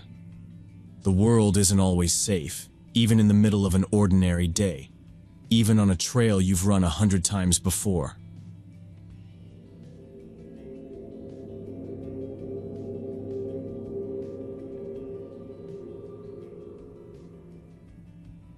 Last month I was driving from Texas to Washington for a new job and needed a place to crash for one night. I found this cheap rental in some tiny town through a popular app. The photos looked basic but clean, nothing special. I didn't care, honestly. I just needed a place to lay down for a few hours, maybe get a shower, and hit the road again. My drive had already been long, and by the time I pulled up to the house, it was a little after 8 p.m. The sun was mostly down. The neighborhood was pretty empty. I parked right out front, grabbed my duffel bag and walked up. The porch light was already on. The door was one of those old wood ones, kind of warped, with a metal screen door rattling against the frame in the wind. When I stepped inside, there was this heavy, musty smell right away. Not just like old house, but damp and kind of sharp, like something between dirty socks and wet cardboard. It wasn't overpowering, but it was definitely there, especially in the hallway. The place was furnished, but everything was old. Brown plaid couch, low coffee table, a little TV with rabbit ears. There was a narrow hallway going off the living room, with 2 closed doors on one side and what looked like a bathroom at the end. I went to check the bedroom first, just to see if I wanted to sleep there or on the couch. As soon as I opened the bedroom door, the smell hit harder. It was almost like the room hadn't been aired out in years. The carpet was this faded blue, kind of stained, and the mattress was just a plain twin with a thin cover. I stood in the doorway for a minute, trying to decide, but just being in there made my eyes sting. I left the door open, went back to the living room, and dropped my bag by the couch. The kitchen was off the living room too. It was tiny, with old wood cabinets and a linoleum floor that peeled up in the corners. The fridge hummed loud but seemed to be working. I poured myself a glass of water, checked the locks on the doors and windows, and set my phone to charge. I didn't see any cameras or weird notes from the owner, which was good. I unrolled my sleeping bag on the couch, laid out my pillow, and turned on the TV to see if there was any signal. Static, then a low, fuzzy channel in Spanish. Whatever. I left it for the background noise. I was tired, but my brain was still buzzing from the drive. I pulled out my phone, checked my route for tomorrow, and tried to relax. That's when I heard a loud thump. It was deep in the house, not right next to me, but not outside either. It sounded heavy, like someone had dropped a box or maybe slammed a cabinet. I paused, muted the TV, and listened. Nothing else. I waited for a minute, thinking it might just be the house settling or maybe the wind slamming a loose shutter. I listened harder, but the place was dead silent again. I decided it wasn't worth worrying about. I was too tired for paranoia. Still, I looked around the room again, just in case. After a couple minutes, I figured I should at least check it out. I grabbed my phone, flicked on the flashlight, and went into the hallway. The first door was the bathroom, small and kind of claustrophobic. The light flickered but stayed on. The second door was a closet, almost empty except for a broom, a dustpan, and some old hangers. The third door was locked, which was weird, but I figured it was just a supply closet or the owner's stuff. I rattled the knob, nothing. I scanned the floor for signs of animals, but didn't see anything. I walked through the kitchen again, checking under the table and behind the fridge. Nothing. The back door was locked tight, deadbolt and chain. I even checked the little laundry room by the kitchen, but it was just a washer and dryer, some empty detergent bottles. I felt stupid for even looking, but the sound had been real. I went back to the living room and looked out the front window. It was dark, nobody outside, just a couple of yellow streetlights, empty yards. I sat down again, tried to settle back into my sleeping bag, but I kept thinking about the noise. I checked my phone. Barely any service. I told myself it had to be old pipes or the house settling, but I didn't really believe it. It was too loud, too clear. A minute later, it happened again. The same thump, maybe even a little closer. I jumped up, grabbed my phone again, and did another sweep of the house. This time I checked behind the couch, in the bathroom cabinet, even opened the bedroom closet, which was just full of dusty blankets. Still nothing. The house felt even smaller now. I turned all the lights on, just to be sure. Nothing looked out of place. No broken windows, no footprints, no sign that anybody but me had been here. The locked door bugged me, but I wasn't about to break it open. I was too tired for games. I checked the front door again, made sure the deadbolt was turned, and went back to the couch. I tried to ignore every new creak or pop the house made after that. I lay down, pulled my sleeping bag tight, and watched the TV flicker while I listened to the fridge humming. I set my alarm for sunrise, planning to leave as early as possible, and tried to ignore whatever was causing the noises. I fell asleep pretty quickly on the couch. My sleeping bag was comfortable enough. The TV was still playing faint static, and the hum of the fridge was like background noise I could fade into. I remember waking up once around 2 or 3 a.m. and checking the time on my phone, then rolling over. After that, I was out cold. Around what felt like dawn, maybe 6 or so, something woke me. Not a noise. Just that sharp feeling you get when someone's staring at you. I opened my eyes, and for a moment, I didn't understand what I was looking at. There was a man, mid-40s, unshaven, wearing a dirty sweatshirt and jeans. He was standing right beside the couch, looking straight down at me. Not moving, not saying anything. Just standing there. We locked eyes for half a second. Then he turned and sprinted for the front door. I heard the screen door slam open and the crash of bushes as he tore through them. I stayed frozen for a good 10 seconds, heart racing so hard it felt like my chest was going to explode. I couldn't even scream.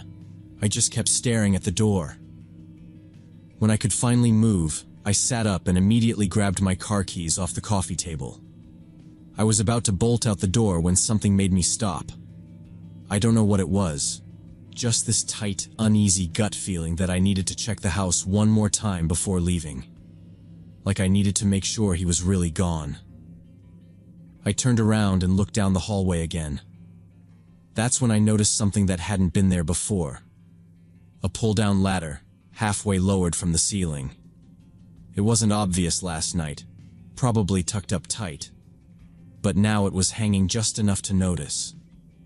I stood under it and looked up.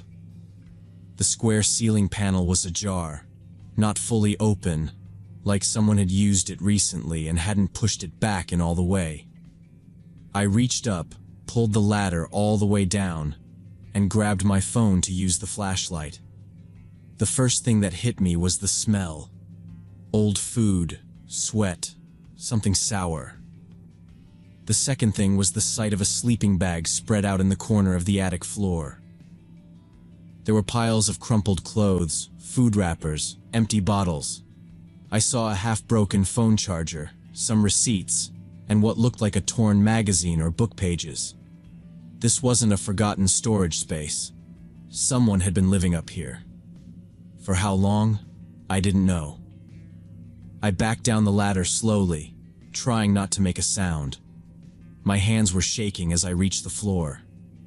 I didn't want to look at anything else. I didn't want to think about how he'd gotten in, how long he'd been up there, or if he'd been watching me the whole night from a crack in the ceiling. I just wanted to leave. I threw my stuff into the car so fast I don't even remember locking the house behind me. My heart was pounding the entire drive out of that town. I pulled into a gas station and sat there with the engine running, trying to calm down. Then I searched the nearest police station and drove straight there. The place was small, like the rest of the town. I walked in, trying to explain everything as calmly as I could, but I could hear my own voice trembling. I told them about the guy, the attic, the noises from the night before. One officer took notes, while the other leaned against the wall looking half asleep. They said they'd send someone to check it out, but I could tell they didn't think it was urgent. One of them even asked if maybe I imagined it because I was tired. I showed them pictures I took of the attic, the sleeping bag, the food wrappers. That got their attention for maybe 30 more seconds. Then they said they'd follow up with the property owner. I gave them the address and left. The Airbnb host messaged me later that day, apologizing, saying he had no idea anyone was squatting there, claimed it had never happened before, and offered me a refund. Said he'd look into it. I didn't respond. I left reviews on every platform the rental was listed.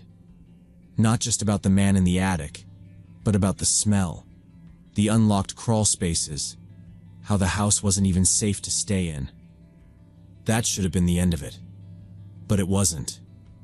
For days afterward, I kept replaying it in my head. Lying on that couch, asleep, completely unaware. No lock between me and that man. No warning before he could have done anything he wanted. The scariest part wasn't just that someone was hiding in the attic. It was that he waited. That he watched me sleep. Maybe for hours. Maybe longer. And I only saw him because I opened my eyes at just the right moment. I still think about that every night before I fall asleep.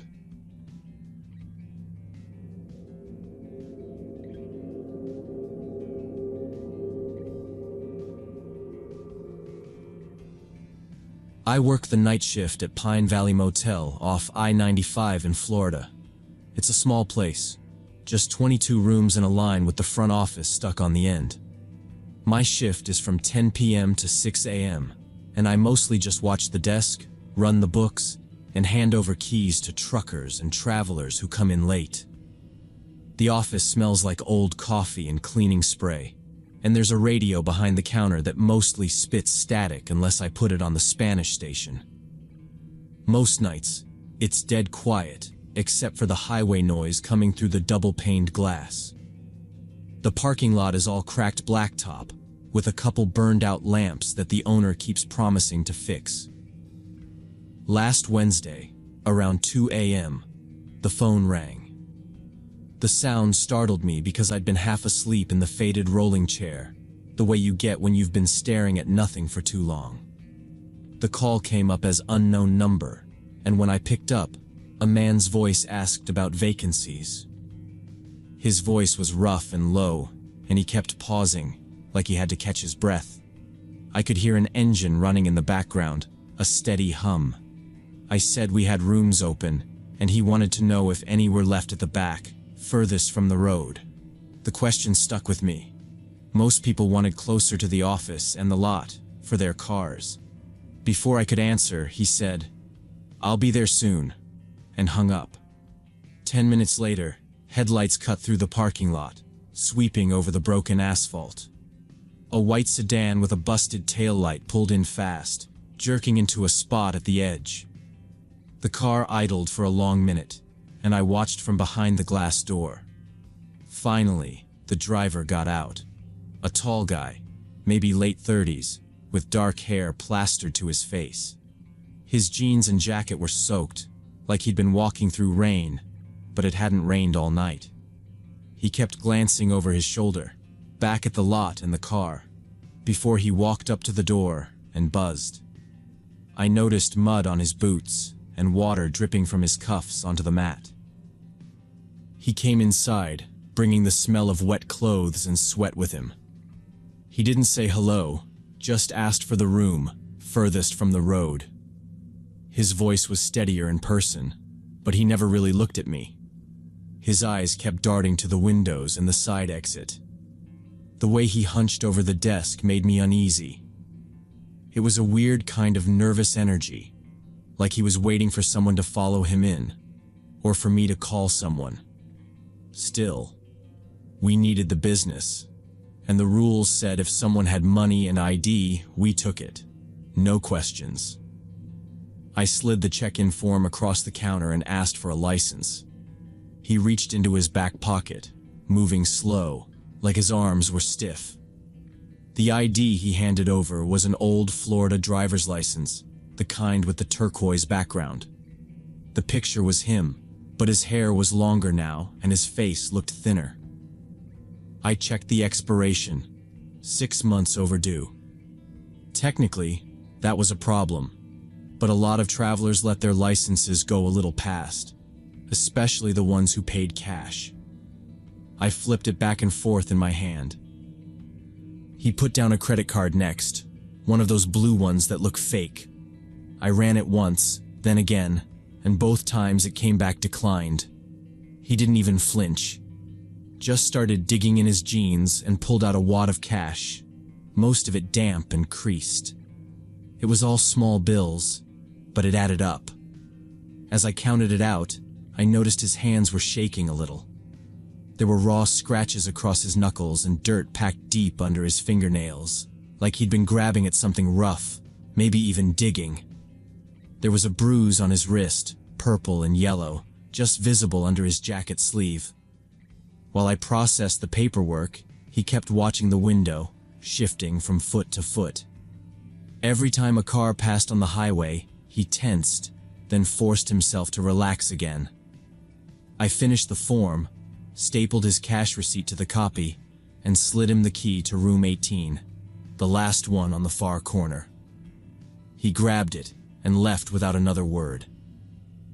I watched him through the side window as he walked fast down the breezeway, past the vending machines and the ice machine, toward the dark end of the property.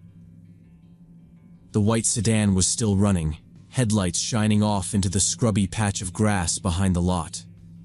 I stood by the door, staring out at the parking lot, waiting to see if anyone else was getting out. But no one did. I just watched him disappear around the corner at the back of the motel, water dripping in his wake.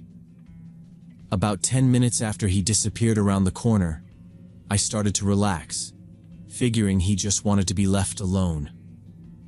I was scrolling on my phone, half listening to the hum of the vending machines, when a sharp banging noise jolted me upright. It was too loud for the old ice maker or the pipes. I stood up and looked out the front window toward the row of rooms. At first, I didn't see anything. Then I caught movement by room 17, one door up from where I'd sent him. He was there, same tall guy in the wet jacket, pounding his fist and shoulder into the door, shouting. His voice was ragged, echoing down the walkway, and I realized he was yelling something about taking back what belonged to him. The words came out broken, desperate. His other hand kept slamming into the door, rattling it in its frame. Then, through the glass, I heard a woman scream from inside room 17. She was screaming for help, over and over, voice shrill and panicked. He started kicking the door, heel thudding against the wood, louder and louder each time. The banging got faster, frantic, and the woman's shouts kept getting sharper, now mixed with a child's cries. I reached for the panic button under the counter, something I'd never had to use before. I pressed it hard and then slammed the office door shut, twisting the lock. I moved to the back of the office, hands shaking. All I could do was listen to the chaos outside and pray the lock would hold if he turned his attention toward me. The sound of kicking and screaming filled the motel's hallway, making the walls vibrate. Every minute stretched on forever, but it was only about 15 minutes before the red and blue flashes cut across the dark lot. 2 sheriff's cruisers pulled up fast, crunching over the gravel. 4 deputies jumped out, hands already on their weapons. They rushed toward room 17, shouting commands. The man was still kicking at the door, sweat soaking his shirt now, not even noticing the sirens at first. He didn't fight when they grabbed him, just slumped against the wall, breathing hard, like he'd finally run out of steam. The deputies pulled him away from the door and cuffed him. Two of them talked quietly through the crack in room 17's door, trying to calm the woman inside. After a minute, she opened it. Her face was pale, eyes wide, holding a little girl tight to her chest. The woman was Linda, his ex-wife, and the girl their daughter. While the deputies checked them over, another officer asked me what happened. I told him everything I saw, the call, the strange questions, the way he kept looking out the window, and how he'd tried to pay. My voice sounded distant, like I was talking through a glass wall. It turned out Linda and the girl had checked in 2 days before, under a different last name. The divorce was 3 months old, and Linda had filed a restraining order, but he'd found them anyway. The deputies told me he'd used a location-sharing app on the kid's phone to track them here. Linda had picked our motel because it looked quiet, cheap, and anonymous. She'd thought she was safe, at least for a little while. When the deputies told her he was gone and couldn't hurt them tonight, she just nodded, still shaking. One of them helped her pack a few bags, and the other led her and the girl to a cruiser. After they left, I spent the next hour in the office with a deputy, writing out every detail of what I'd seen and heard. They bagged up the man's things from room 18, and one of them walked the parking lot, checking the cars for anything suspicious. I was so wired I didn't even notice the sun coming up until it was streaming through the window and making everything look strange and colorless. The man was charged with violating a restraining order, stalking, and making terroristic threats. The deputies told me Linda and her daughter would be moved to a shelter in another county, someplace out of reach. The owner came by that afternoon, pale and quiet, and said we'd be installing new deadbolts and putting up extra cameras in every hallway, even in the back by the vending machines. For weeks after, I jumped every time the phone rang late, or when someone knocked on the glass after midnight. Now, every time a guest pays with cash and glances over their shoulder too much, I watch them a little longer. I keep the panic button closer. People come to little places like ours to disappear, but that night taught me to trust the feeling in my gut when something's not right. I still work the night shift, but I never forget how quickly quiet can turn dangerous, and how just one wrong guest can change everything in a matter of minutes.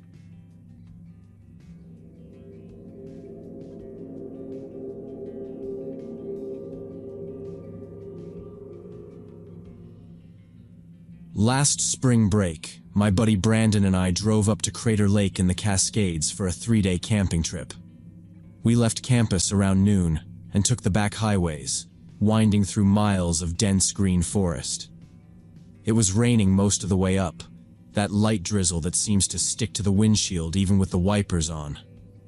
Brandon played his usual playlist, mostly classic rock, and talked about how we both needed to get away after finals. My hands were sore from typing papers, and he just kept going on about how the air in the city felt heavy. The car smelled like energy drinks and old socks, and our gear was stuffed in the trunk, backpacks with all the food, a blue tent, the little propane stove we borrowed from his cousin, and way too many bags of chips. We stopped at a gas station an hour before the park, grabbed cheap coffee, and talked about how empty everything looked. I remember the attendant just stared at us as we drove off, barely nodding when Brandon said thanks. We got to the trailhead a bit before 3, and it was colder than I expected. The lot was empty, and all the other campsites on the way in looked closed off for the season.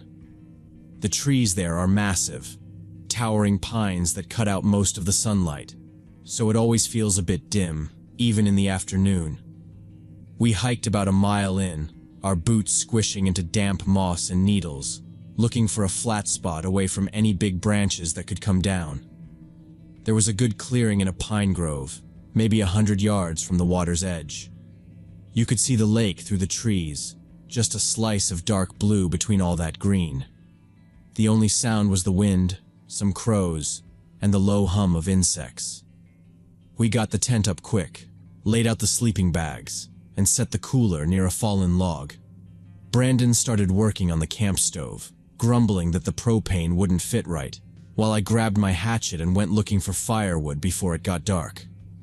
I started walking the edge of the grove, boots crunching in the leaves, trying to spot any dead branches that weren't soaked through. It was quiet, almost too quiet. The air smelled like wet earth and pine sap, strong enough to sting your nose if you breathed in deep. I kept thinking about the essay I still hadn't turned in, just for a second, before focusing back on the ground. I spotted a few sticks and was about to turn back when I noticed someone moving between the trees, far off, maybe 200 feet away. At first, I just saw a shape, gray and green, blending in. I stopped moving and watched. The person wasn't on the trail. They were just kind of weaving around, stopping every so often to look through a pair of binoculars. I watched him for a minute, thinking maybe he was bird watching. It was a little weird though, because there aren't really trails out that way, just heavy underbrush. The guy never looked my way. He moved slow, careful, but not like he was looking for a bird. He kept looking all around, then staring out toward the lake, and sometimes up into the trees. I went back to camp, telling myself it was nothing. Brandon didn't seem worried. We made dinner, mac and cheese out of a pot, half burnt, half cold. It was already getting dark. The forest seemed to close in tight at night. We sat by the fire, listening to the crackle, not saying much. A few times I thought I heard branches snapping in the woods, but every sound gets louder when there's nothing else around. I looked at my phone, but there was no service. Brandon tried to joke about bears, but his voice sounded a little forced. I went down to the lake before bed just to check it out, flashlight cutting through the fog, and saw nothing. I kept thinking about that guy with the binoculars, but told myself it was just a hiker, maybe lost or just weird. Still, when we crawled into the tent, I zipped it all the way up, tight, and set the hatchet by my sleeping bag. We both woke up at some point in the night, hearing something moving through the brush, but it faded away after a minute. I listened hard, every muscle tense, but nothing happened. When the sun came up, the lake was covered in mist. We made breakfast, tried to warm up, and I told Brandon again about seeing that guy. He said maybe the guy camped somewhere else and had already left, but I wasn't sure. We hiked a bit after eating, just along the edge of the water, and found no signs of anyone. Still, I kept glancing back over my shoulder.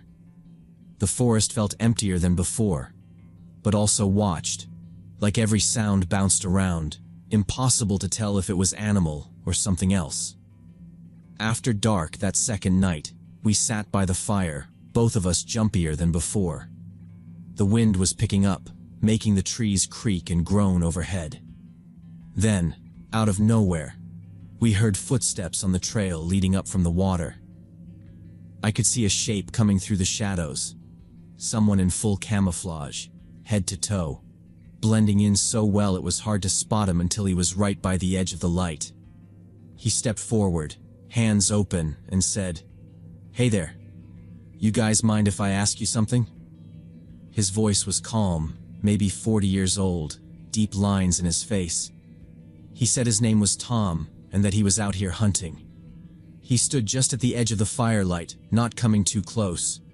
He looked at our setup, at the cooler, the tent, our boots by the log, then back at us.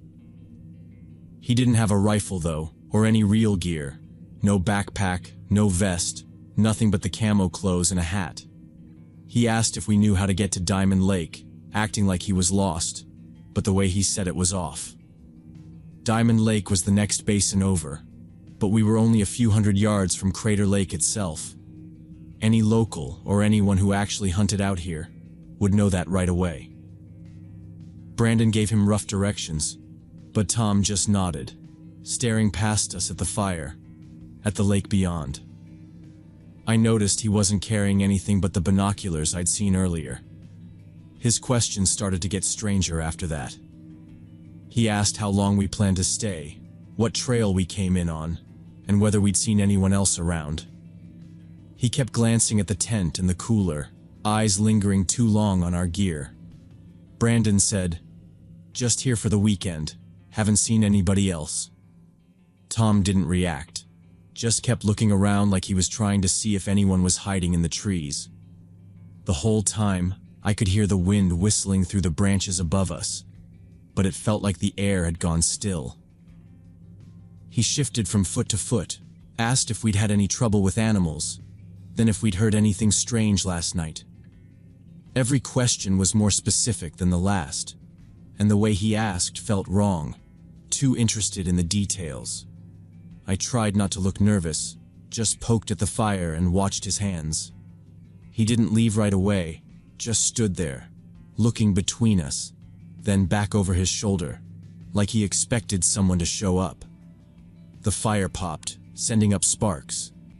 Tom looked down at them, then said, "You guys sure you haven't seen anyone else?"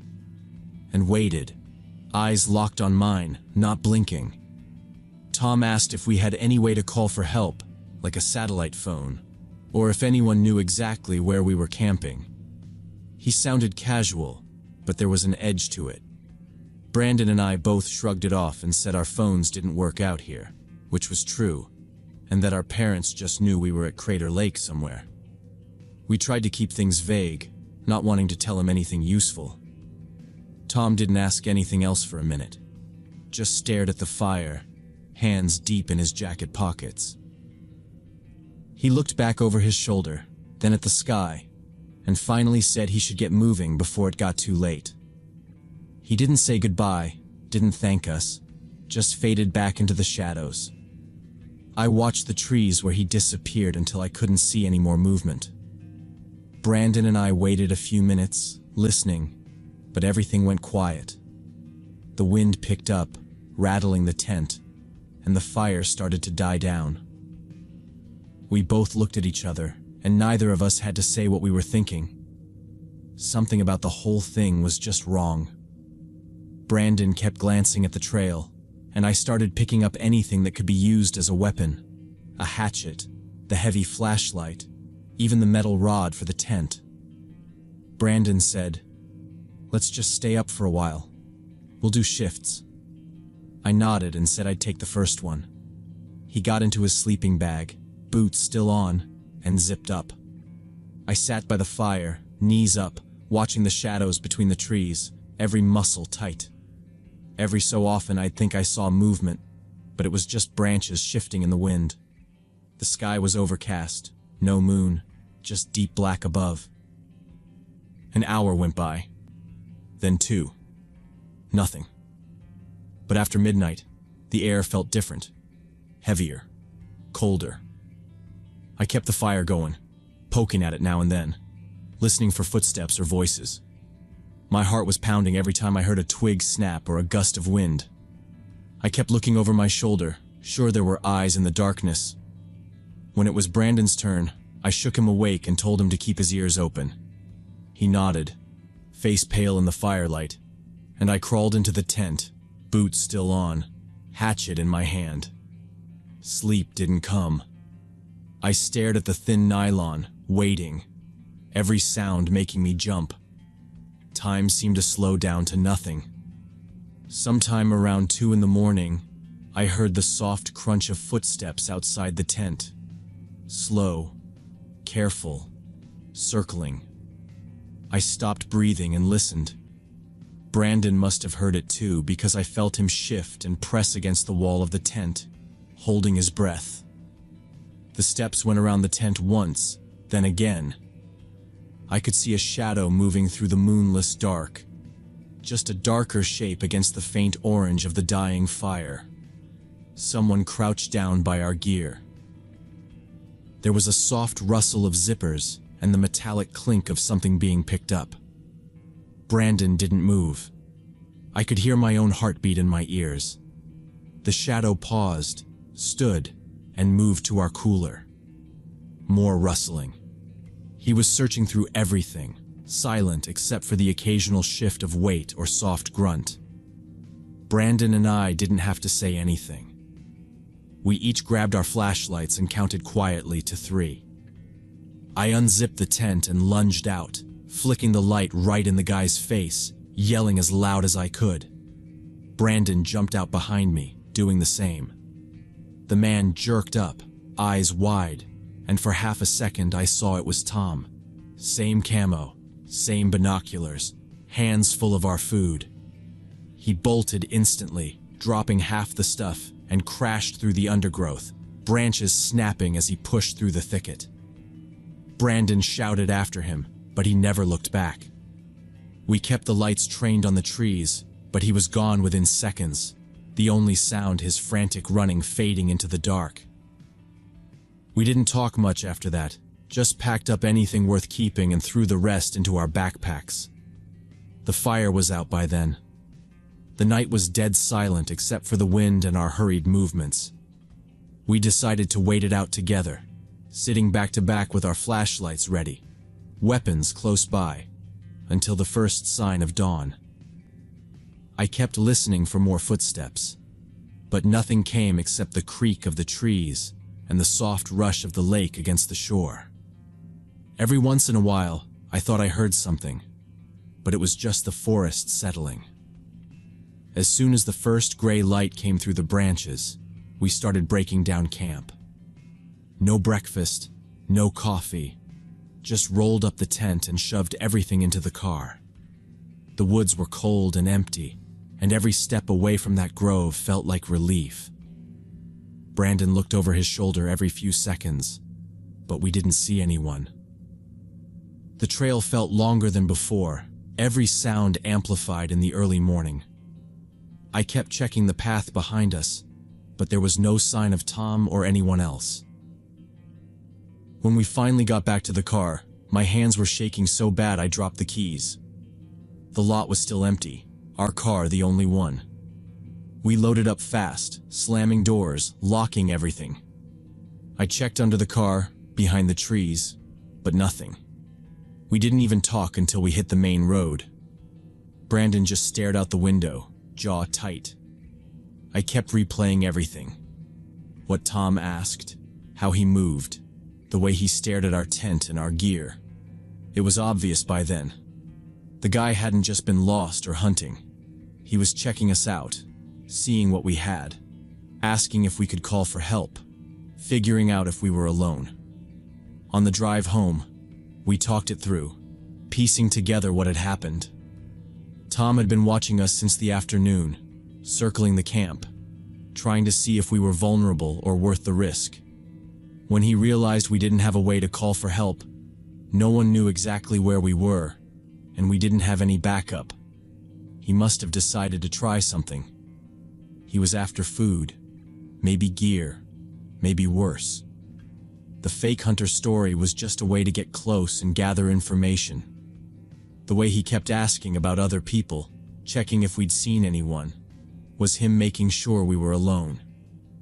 We reported the whole thing to the rangers as soon as we got to the nearest station. They took down everything we said, description, details, but we never heard back. I don't know if they ever found him, or if he moved on to someone else. After that, I stopped going to remote spots with just one other person. Now I stick to campgrounds with other people around, places with cell service, and always let someone know exactly where I am. I used to think the worst thing out there was bears or getting lost. But now I know there are people who look for easy targets, and they're the real danger.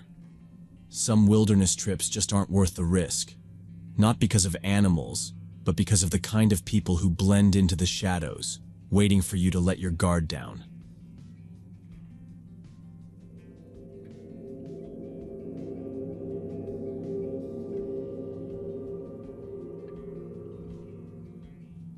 I started working nights at the hydroelectric plant about a year ago, after my last job let me go. The place is small and sits on the side of a mountain, about 40 miles out from the nearest real town. The facility is fenced in all around, double-layer chain link topped with razor wire, and a big steel gate that stays locked except for staff. It's just me out there from 8 at night until 8 the next morning. The turbines run on their own most of the time. I'm supposed to check readouts every hour, fill out the logbook, and make sure nothing gets weird with the equipment. There's an emergency phone on the desk and a landline in the locker room, but cell service is spotty this far up. Most nights I stay in the main control room. There's a metal desk, a battered black office chair, a bank of screens with camera feeds, and a couple of gray metal cabinets full of binders and printouts. Sometimes I bring my own food, sometimes just coffee. The room hums from all the monitors, and there's a faint vibration from the turbines through the floor, almost like a heartbeat you can feel more than hear. It's quiet. At first, the quiet made me nervous, but I got used to it. The only real noises are wind, the distant churn of water, and sometimes the thump of a bird hitting the fence if the light draws them in. Every few hours, I make rounds with a big metal flashlight, just to keep myself from falling asleep. I check the outer doors, the equipment shed, and the generator room. Usually, I just log all clear and go back to the desk. The routine is steady. I read manuals, fill out paperwork, and watch old sitcoms on my phone when I get bored. The security cameras cover the gates, the generator, and the fence line. Most nights, I only see deer or the wind stirring up dust. Nothing really happens. But last Tuesday, something changed. I was at the desk, writing out a report for the day shift supervisor, when I heard this noise from outside. It was sharp and metallic. Not wind, not an animal. Metal scraping on metal, coming from the direction of the outer fence by the access road. I looked up at the live feeds, but the cameras on that side are grainy, and the corner near the tool shed is half blind after dark. The sound came again, scraping, then a heavy clunk, like something hitting the fence hard. I set my pen down and listened, holding my breath. My first thought was, maybe a bear. We get black bears up here sometimes, sniffing around the trash bins, but this was different. It was a regular rhythm, scrape, then a pause, then another scrape. I stood up and stepped over to the narrow window that faces the road. The glass is reinforced, but not very clean. I could make out the shape of the fence, the arc lights throwing hard shadows. And that's when I saw him. There was a person on the other side of the fence, hunched over, working at something low to the ground. The razor wire glinted under the lights, and I realized the figure had cut a hole in the outer fence, about 3 feet wide, just above the base where the ground slopes up. He pushed himself through, crawling awkwardly, getting caught on the wire for a second before pulling free. There was a flash of something in his hand, a tool or a bar, and then he was inside the perimeter, standing up, looking around. For a second, I just watched. My mind didn't process it. There shouldn't have been anyone out there. We don't get visitors, and the only other employee was off shift, living 30 miles away. I backed away from the window and went to the camera controls, but the feeds flickered, not giving a clear angle. By the time I looked back, the guy had started moving towards the plant, sticking close to the fence, keeping low. I could see his shadow stretching on the gravel as he crossed into the area near the generator shed. I ducked behind the desk, not sure what to do next. The emergency phone was right there, but I hesitated, not wanting to call in something if it was just a drunk hiker or a lost hunter. But the way the guy moved, fast and jittery, like he knew exactly where he was going, made my skin crawl. I kept out of sight, peeking through the edge of the window. I could see him now, coming across the lot, clothes torn and streaked with dirt, face shining with sweat. He stopped under the arc light, bent over, and looked right at the main door. He had a homemade knife, just a strip of metal taped around one end to make a handle. His other hand was bleeding from a fresh cut, probably from the razor wire. I saw him clutch the wound, smear blood on his shirt, and then look over his shoulder, like he thought someone else was coming. His head jerked back and forth, eyes wide and wild in the half-dark. He didn't look angry exactly, more like desperate, as if he'd run a long way and was terrified of what was behind him. I stepped back, heart pounding, trying to remember if I'd locked the side door after my last round. I heard footsteps crunching on the gravel outside, then the rattling of the door handle. It held. I heard him muttering. Couldn't catch the words, but the tone was urgent. Then he banged the knife against the door, once, twice, like he wanted to scare me into opening up. Suddenly he shouted, voice cracking, "Give me your keys! I know you're in there!" He jabbed the knife at the glass, leaving a smear of blood. "Throw them out, or I'll break in. I need the Jeep. I need your phone. Now." He pressed himself against the door, panting hard, his eyes darting everywhere, back at the fence, down the road, up at the security camera over the door. He kept shifting his weight from foot to foot, twitching, never standing still for more than a second. He looked thinner up close, skin tight over his face, hair matted down with sweat and dirt. The blade in his hand shook, not steady at all. "Keys. Now," he said, almost whispering, but sharp enough to make it through the glass. His free hand fumbled at the door, leaving streaks of blood, then clutched his chest as he kept glancing over his shoulder into the darkness outside, like he expected someone to follow. He started rooting through my desk drawers, opening them one by one.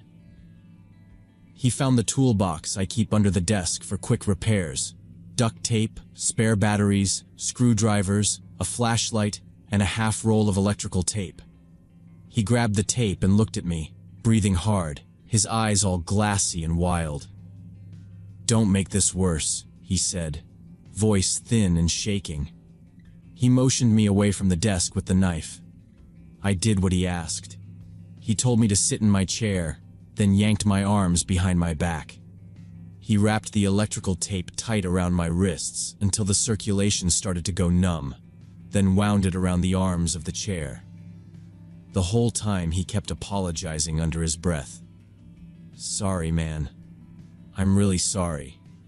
I didn't mean for any of this. I just need to disappear, okay? I just need some time." He wasn't rough. He taped my legs to the chair, then checked that the knots were tight. He stared at the floor, almost mumbling to himself. He patted me down for my wallet and took it out of my back pocket, flipping through the cards, then tossed it on the desk. He took my phone and stuffed it into his own pocket, then reached over and grabbed the keys to the company Jeep hanging on the hook by the door. His hands were still shaking, blood dripping down his arm and onto the floor. He looked at me, chest heaving. "I'm not gonna hurt you. I just need to get out of here. I messed up bad. I have to go." He limped to the door, glancing back one more time, then slipped outside. I heard the Jeep alarm chirp as he hit the unlock button. I struggled against the tape, twisting my wrists, but it was wrapped tight. I managed to turn my chair toward the window and watched him limp across the gravel lot. He climbed into the Jeep, started it up with a cough of the engine, and floored it down the access road, dust kicking up in the headlights. He took the turn too fast but kept going, taillights disappearing around the bend toward the highway. The whole encounter probably lasted 10 minutes. It felt like an hour. The office was dead quiet except for the low whine of the security screens and the faint sound of my own breathing. My hands were tingling from the tape. I tried to twist them loose, using the edge of the chair, working at the tape until it started to peel away. It hurt like hell, but I kept at it, flexing my fingers, pulling against the sticky mess. It took close to an hour before I finally got one hand free. I pulled off the rest of the tape and stood up, legs stiff and aching. I checked outside. Nothing but darkness and empty gravel. I picked up the emergency radio, flipped it on, and called into dispatch. My voice was shaky, but I kept it brief. Just the facts. Armed intruder, vehicle stolen, suspect description. They connected me to state police, who took the details and said they'd put out a bolo on the Jeep. I gave them the direction he'd left and a rundown of what happened. The security cameras had caught everything. I went back through the footage while waiting for a response. Grainy black and white images showing the man cutting the fence, climbing through, threatening me, taping me up, and taking the keys. It was all there, clear enough to make out his face in the harsh arc light outside the door. By morning, the police had run the images through their database and matched him to previous arrests. Petty theft, assault, a handful of mugshots going back years. He wasn't some professional criminal. The police said he'd messed up a robbery in Denver the day before, tried to hold up a small bank, got shot in the arm, then disappeared into the foothills when he couldn't get far. He'd been wandering for days, injured, no money, no food. Desperation brought him to the plant. He made a few stops on the way out of the mountains, gas stations, roadside stores. Each one caught him on their cameras. The cash from the bank was almost gone by then, spent on gas, food, and some first aid supplies. He kept moving, but it wasn't fast enough. 8 hours after the break-in, they caught him at a truck stop over the state line. The Jeep was in the lot, streaked with mud and blood on the driver's door. He tried to run, but he was too weak to get far. The police cuffed him and called it in. They recovered my phone, my wallet, the Jeep, and what was left of the evidence. The only thing missing was the bank money, most of it already spent or lost along the way. I watched the news that night from the control room, not sure what I was supposed to feel. The guy got 15 years for armed robbery, car theft, and assault. The plant replaced the section of fence and added more lights near the access road. My routine went back to normal. But sometimes, when I checked the cameras at 2 in the morning, I'd think about him walking up out of the dark. Tired, scared, out of options, just trying to disappear. It doesn't take much to destroy your life. One bad night, one wrong move, and you end up running for years, always looking over your shoulder, never getting away.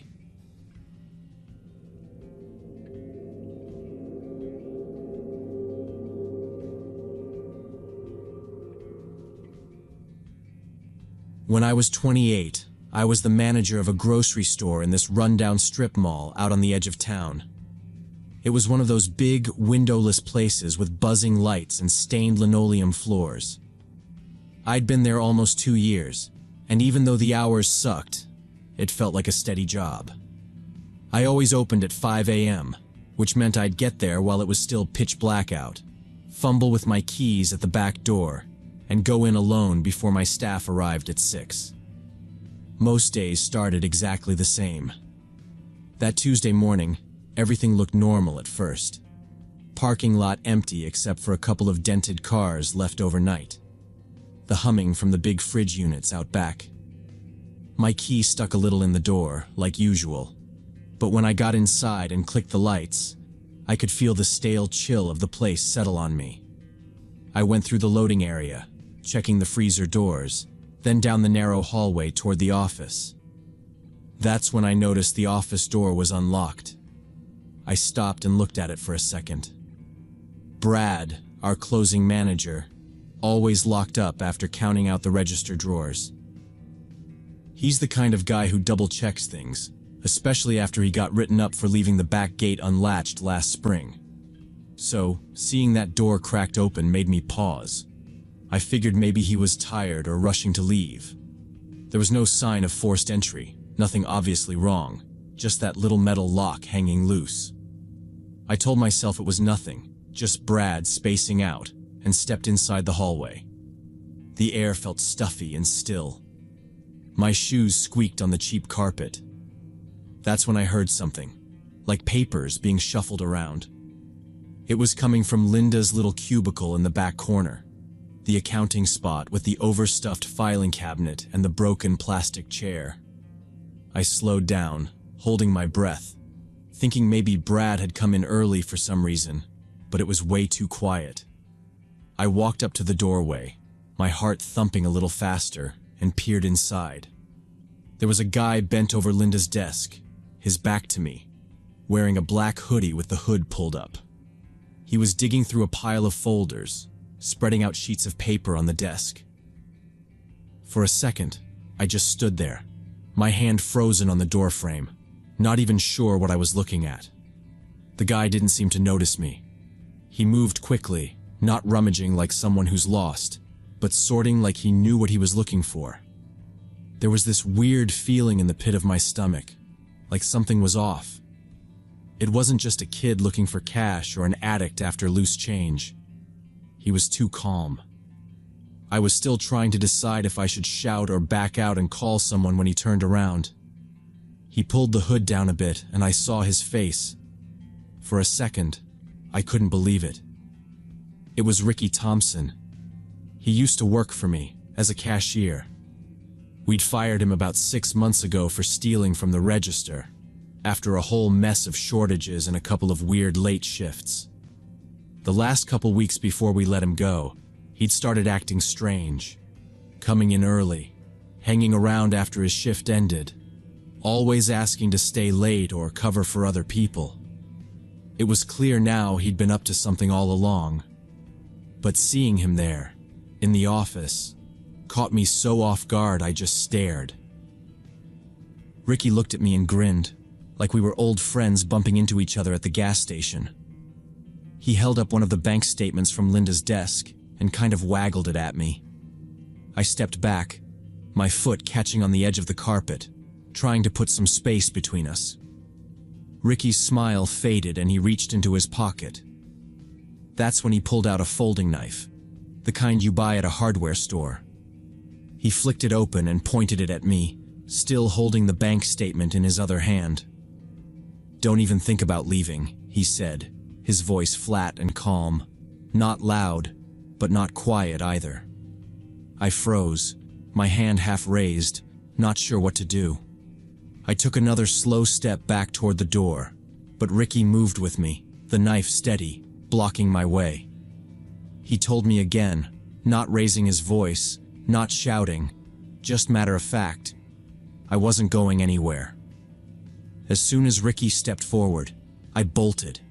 I sprinted down the hallway, ducking around the supply closet, and burst through the double doors out into the produce section.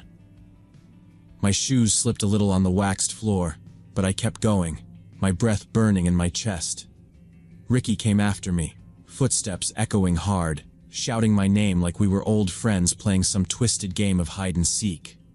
I dodged left at the bakery, heading toward the registers, but I could see him out of the corner of my eye. He knew this place as well as I did. He cut through the aisles, quick and low, trying to cut me off at the end cap by the soda coolers. I veered the other way, pushing past a stack of cardboard boxes someone left by the freezer. I pulled my phone out and punched in 911, pressing it to my ear even as my hand shook. The operator picked up and I tried to keep my voice steady, whispering our address and telling them someone was inside the store with a knife. The dispatcher kept talking, voice calm and steady, asking me to stay on the line, to stay hidden if I could. I kept moving, ducking into the storage room near the back, closing the door as quietly as I could. I heard Ricky's voice, muffled but getting closer, calling my name in a sing-song tone, as if he was enjoying every second of this. He was walking up and down the aisles, opening cooler doors, knocking things off shelves. I kept the phone pressed tight to my ear and crouched low, heart racing, listening as he called out, "Come on, I just want to talk." He was circling, moving slow and methodical, checking every row. I crawled behind a pallet stacked with shrink-wrapped cases of canned green beans and tried not to make a sound. The smell back there was a mix of cardboard, dust, and old onions. I tried to slow my breathing so he wouldn't hear me. The only light came from the high windows and a single flickering bulb overhead. I heard Ricky muttering to himself, footsteps scuffing just beyond the storage racks. He said he'd been planning this for months, laughing low and weird under his breath. He said he knew all our routines, every single one. He'd been sleeping in the building sometimes, on weekends when nobody was around, and nobody noticed. The security cameras in the storage area had been busted for weeks. No one ever bothered to fix them. He was talking louder now, like he was narrating his own story, saying he knew exactly when the cash drop would happen and that the police would never get there in time. I pressed myself tighter against the wall and watched the little red LED on my phone, still connected to the dispatcher, and tried to focus on the sound of sirens in the distance. The blue and red lights flashed through the gaps above the loading dock door, getting closer. Ricky must have heard them too, because he started cursing, his voice suddenly frantic. I could hear him running toward the back, past the produce coolers and the bread racks, trying to find a way out. From where I crouched, I saw him climb up onto a stack of boxes and try to shove open the window above the loading dock. He was clutching a big manila folder, and papers were falling everywhere. Bank statements, deposit slips, payroll sheets. The police were pounding on the front door, voices shouting. I stayed behind the pallet, knees aching, as the dispatcher kept saying, "Help was right outside. Just stay down. Just stay quiet." Ricky managed to get the window open halfway, throwing out handfuls of papers, scrambling to squeeze himself through. 2 officers rushed around the building to the back, flashlights and guns drawn. I heard them yell for him to stop. He tried to climb out, still clutching the folder, but got stuck halfway. They pulled him down hard, pinning him to the concrete. The folder burst open and papers scattered everywhere, blowing across the empty loading dock. One of the officers called out to see if anyone else was inside, and I stood up, finally able to breathe, legs shaking. Later, during the investigation, we learned Ricky had been living in the store's storage room off and on for almost 2 months. He survived on expired snack cakes, broken boxes of cereal, and anything he could scrounge from the returns cart. He kept a little sleeping area tucked behind the tall shelves, hidden under a pile of old uniforms and cardboard. He watched us every day, learning our routines, making notes on who left when, who counted the cash, which doors never quite locked all the way. He knew exactly when I'd be alone in the morning and planned to take the deposit, slip out the back and disappear before the staff arrived. At his court hearing, I sat in the back row as they read out the details, how he'd mapped out every step, watched us for weeks, waiting for the perfect time. I still work at that store, but it's not the same. Every morning I check every corner and every shadow before I turn off the alarm. I watch the office door, the broken cameras, the half-lit loading dock. It's just habit now. You never know who's been watching your routine or how long they've been waiting for you to slip up.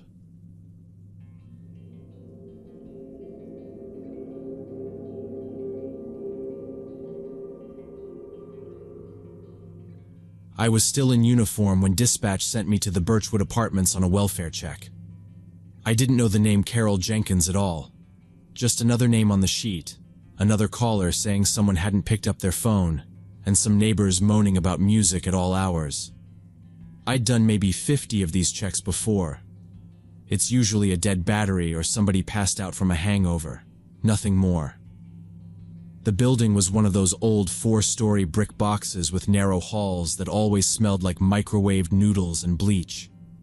The elevator was out again, so I took the stairs to the 2nd floor, reading over the call notes on my phone. Last seen 3 days ago, sister called it in, neighbors annoyed. I found 15B down the hall, green numbers nailed crooked on the door, music thumping low behind it. The hallway felt hotter than outside, thick air pressing on my neck. As I raised my hand to knock, the music shut off so fast it left a ringing in my ears. I knocked, then knocked again, Louder. There was movement, a clatter, a scraping chain, quick breathing on the other side. When the door finally cracked, the security chain pulled tight. I saw a slice of a woman's face, eyes rimmed red and half hidden behind messy hair. I introduced myself. She didn't answer right away, just stared. I could smell old sweat and cigarettes coming from inside. After a second, she asked, "What do you want?" Her voice came out hoarse, like she hadn't talked in a while. "Your sister asked me to check in. She's worried about you," I said. She kept one hand tight on the door, the other clutching the edge like she might slam it shut any second. I noticed she wasn't looking at me. Not really. She kept glancing back into the room behind her, shoulder twitching. The air from inside felt sticky, heavy with stale beer and something sharper underneath. I asked if she was okay. She nodded too fast, still watching the darkness over her shoulder.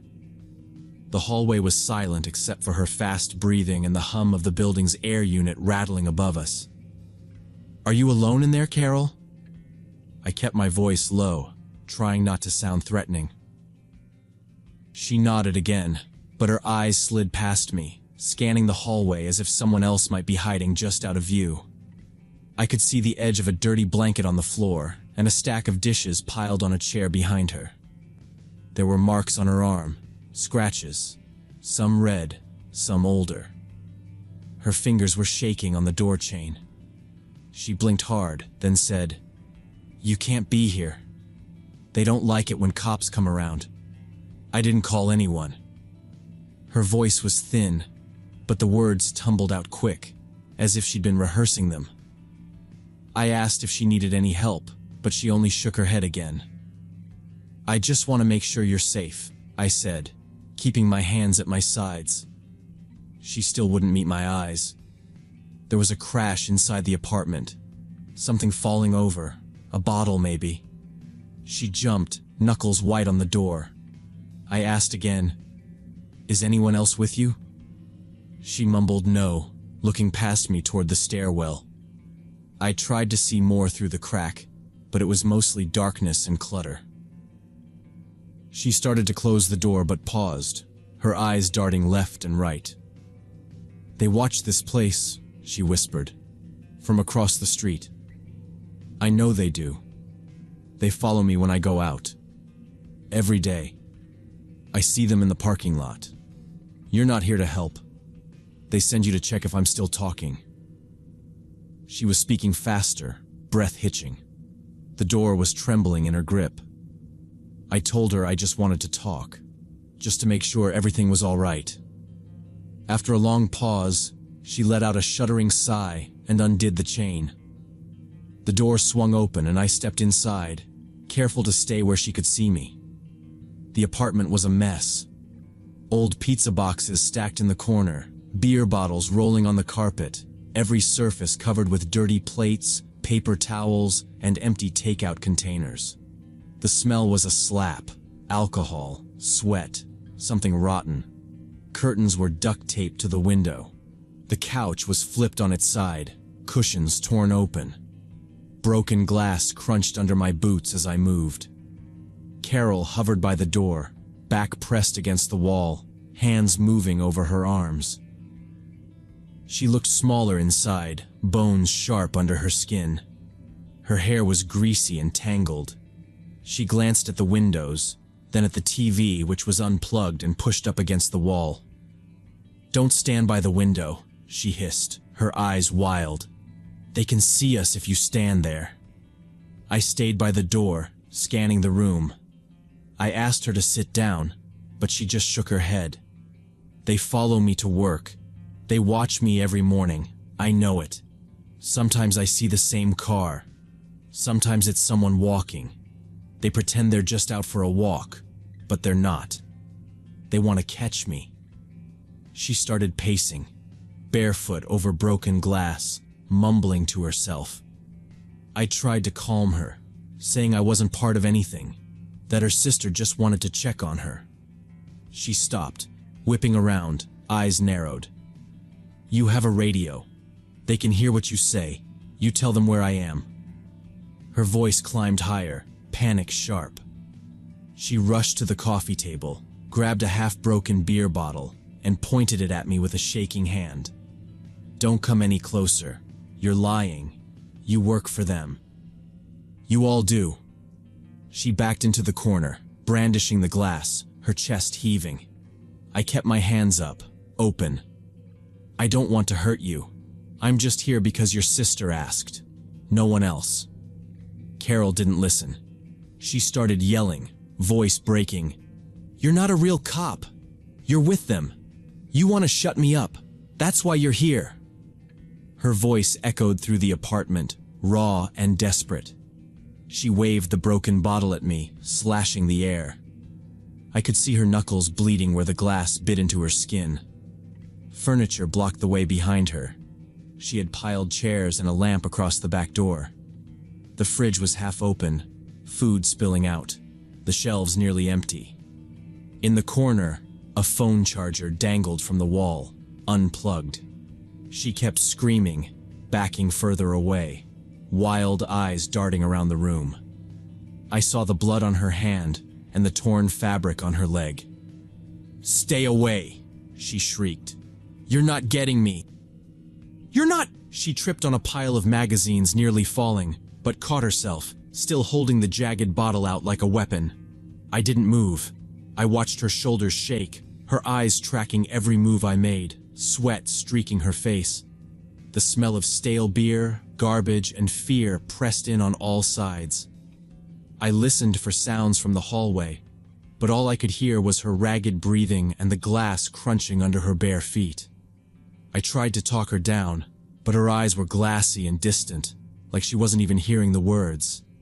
She kept muttering under her breath, something about wires in the ceiling and, "They know I'm talking to you." I took a step forward and she lunged, swinging the broken bottle fast. It caught my forearm before I could back off, slicing a clean line through the skin. Not deep, but enough to sting hard and start bleeding down my wrist. I grabbed her wrist and twisted gently, trying to get the glass out of her hand without making it worse. She fought back harder than I expected, knees, elbows, fingernails, screaming in short, sharp bursts that bounced off the walls. I had to wrestle her down to the floor, one knee to her shoulder, one arm locking her other hand behind her back. "Stop, Carol. You're okay. I'm not here to hurt you." She didn't listen. She kicked and twisted beneath me, shouting about the cameras again, calling me a liar, saying I was part of it, part of all of it. I could feel the blood from my arms soaking into the sleeve of my uniform. I radioed in for backup and requested medical assistance. My voice came out calmer than I felt. I told dispatch she was restrained but unstable. I was worried she'd hurt herself next. She was sobbing now, head turned to the side, saying over and over, "They hear me. Through the walls. I know they do. I hear them whispering when I sleep." I stayed with her on the floor until the paramedics arrived. She kept crying, eyes squeezed shut, body shaking in short tremors every time someone knocked or opened a door in the hallway. I backed off slowly once the medics were ready. They had to sedate her before they could lift her onto the stretcher. Her wrists were scraped raw from fighting. Her face was streaked with tears and sweat. I gave my statement to the responding unit and let the EMTs clean my arm while I filled out paperwork in the hallway. Before they wheeled her out, she locked eyes with me just for a second and whispered, "They live above me now. I hear them talking at night." Then she shut her eyes and didn't say anything else. While we waited for the ambulance, she'd kept talking, more like ranting, and I wrote down what I could. She talked about the vents, said they had cameras inside. Tiny black dots in the corners. "They blink when I walk past," she said. She was convinced someone had spliced into the building's wiring. "They cut through the pipes to run cables. I can hear them when I turn the faucet on." The more she talked, the more I saw the patterns.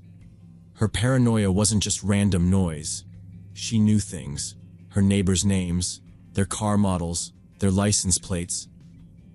She knew who left for work at what time, who picked up groceries on Thursdays, who had guests over on weekends.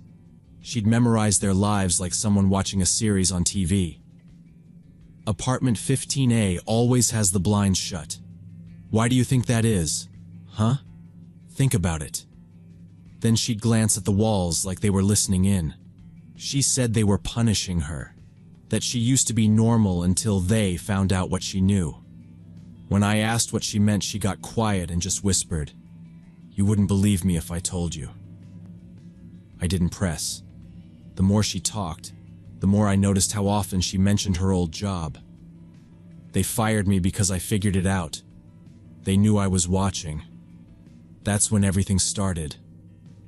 I asked when she lost the job, and she said 3 weeks ago. That's when the drinking started too, she admitted. It helps me sleep, but it makes the voices worse. She didn't laugh when she said it. She didn't blink either. By the time she got to the hospital, she was mostly silent. The psychiatric team took her in on a 72-hour hold, maybe longer depending on their assessment. Her sister flew in that night, and I met her outside the apartment the next day. She looked exhausted. Said Carol had always been a little intense, but not like this.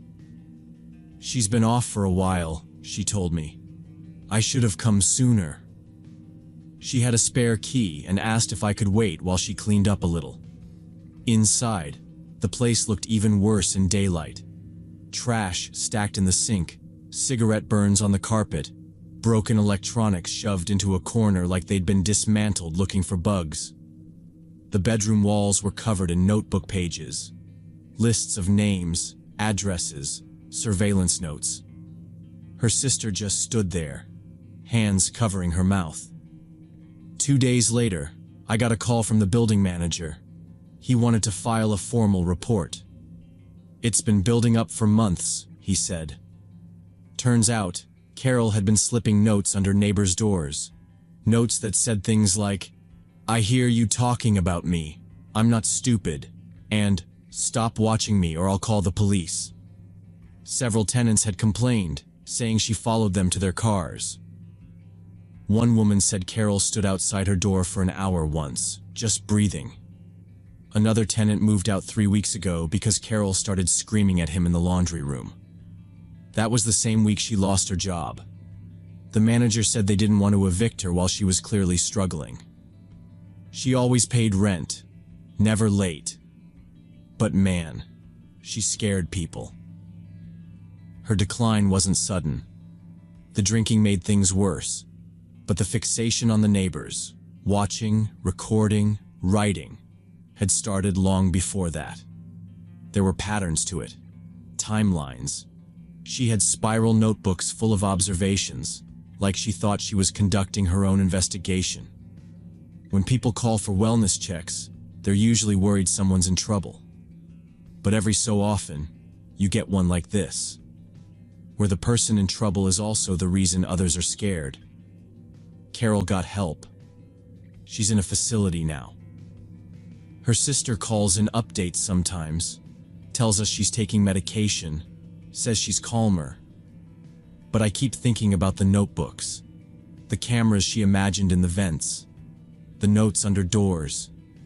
I keep thinking about how close she was to doing something worse. I keep thinking about what would have happened if her sister had waited just one more week to call.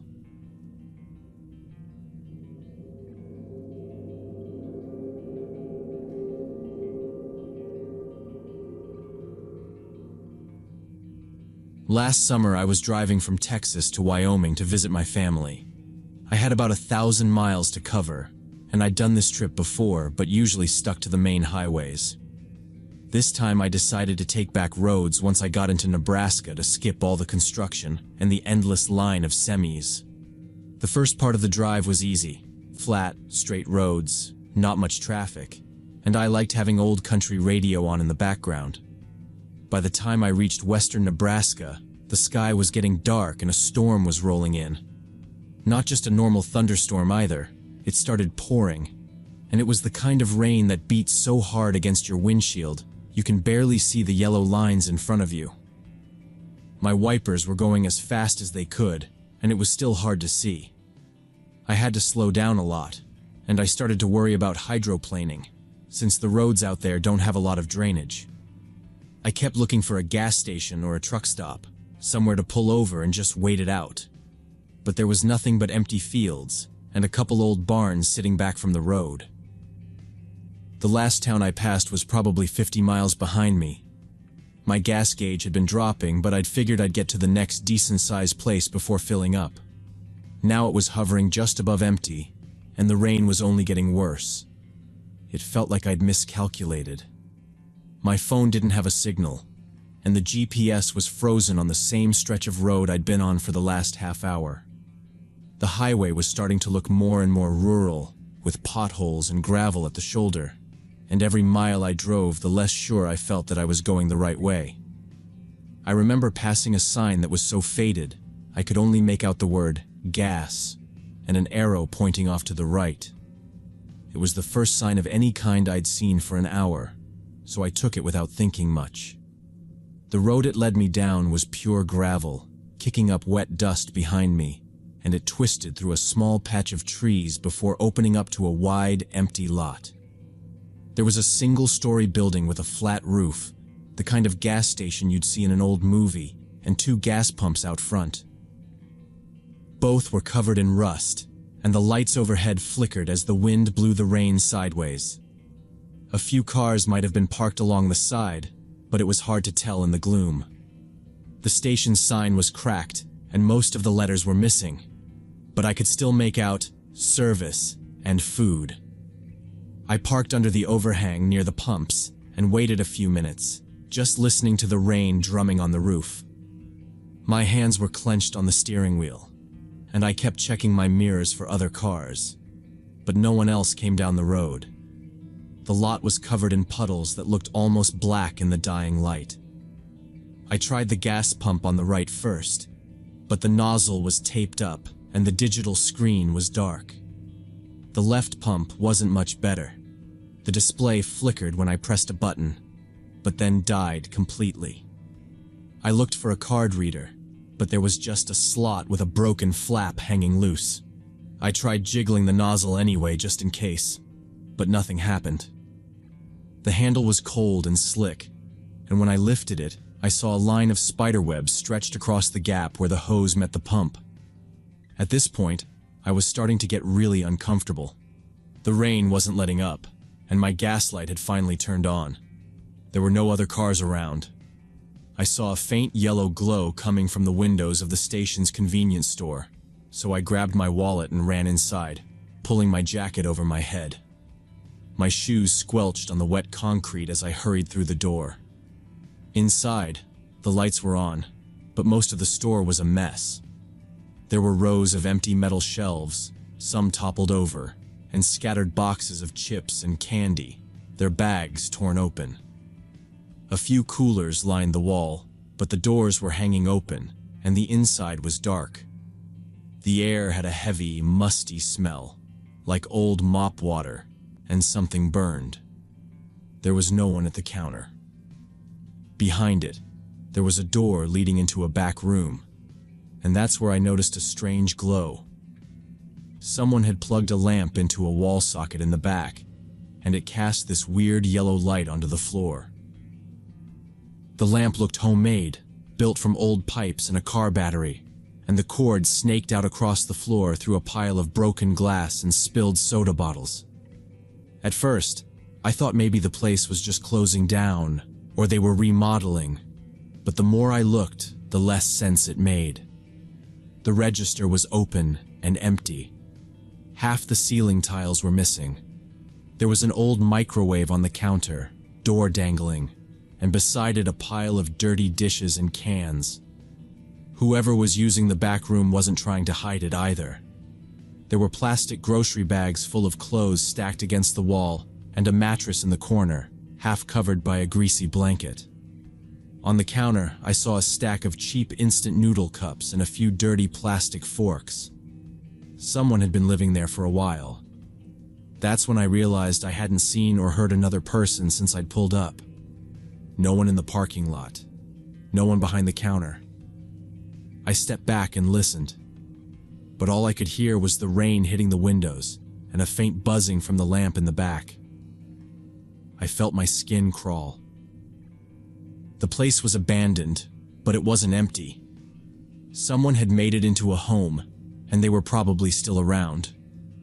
I looked back at the door, and that's when I saw a set of muddy boot prints coming in from the side entrance, leading right past the counter toward the back room. As soon as I saw the man by my car, I froze. He was tall and thin, with wet, patchy clothes clinging to his frame. His hair was stringy and dripping down into his face, and he was cupping his hands to look through my window like he was checking for something specific. I shouted, loud enough to be heard over the rain, something like, "Hey, what are you doing?"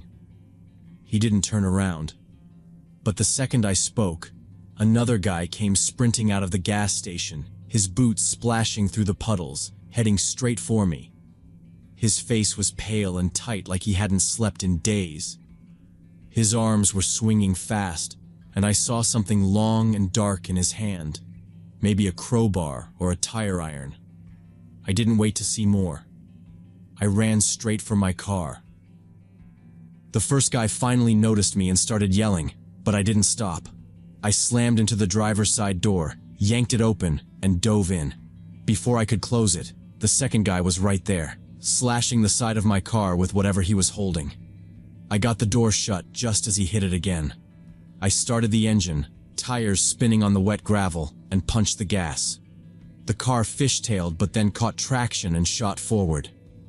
I didn't look back until I was already halfway down the road, the rain still blurring everything in the rearview mirror. When I did, I saw them both still chasing after me on foot. For a second, I thought they were gaining, but after about 50 yards they slowed and finally stopped, just standing there in the rain, watching me disappear into the trees. I didn't let off the gas until the gravel road reconnected with the main highway. My hands were shaking so bad I could barely keep the wheels straight. The fuel light had been on for a while, and I knew I wasn't going to make it much farther.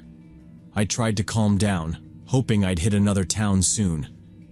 I drove another 40, maybe 50 miles, gripping the wheel tight and watching the needle sink lower until the engine sputtered and died.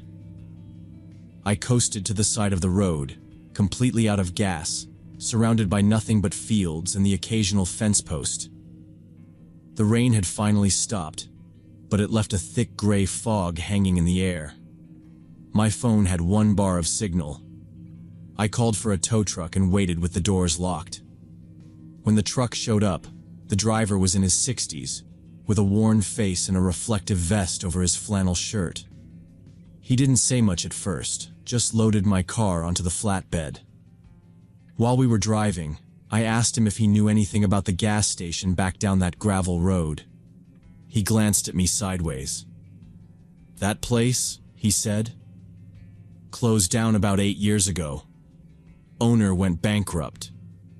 Nothing's out there now except broken pumps and mold." I told him I'd gone inside. Told him about the trash, the back room, and the 2 men.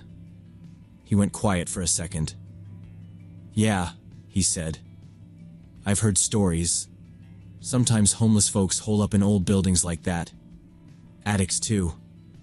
That area's had problems for a while. Not many people driving through anymore." I asked if there had been any trouble, and he nodded slowly. "Couple reports. Some travelers got robbed. One guy said someone tried to open his car door while he was filling up. Another had his wallet stolen when he went inside to use the bathroom. Cops check it every now and then, but people always move on before they show up." He didn't say much else, and I didn't ask. By the time we reached the next town, my nerves were shot. I got the car dropped at a repair place and checked into a cheap motel with fluorescent lights and thin blankets. The next morning, I went to the police station and told them what happened. They already seemed familiar with the location. An officer jotted down the details, nodded a few times, and said they'd send someone to check it out. Later that week, I got a call back. They'd gone out to the station. No one was there when they arrived, but they found the same setup I saw. A mattress, some cans, plastic forks, clothes. Someone had definitely been staying there. No IDs, no names. Just evidence of people passing through. The officer told me I'd probably looked like an easy target. Out-of-state plates. Alone. Small car. They watch for that kind of thing, he said. You were lucky. The scrape on my car door was deep. It cost $300 to fix. The mechanic said it looked like it had been done with metal, maybe a screwdriver or a pry bar. I ended up searching online later, curious.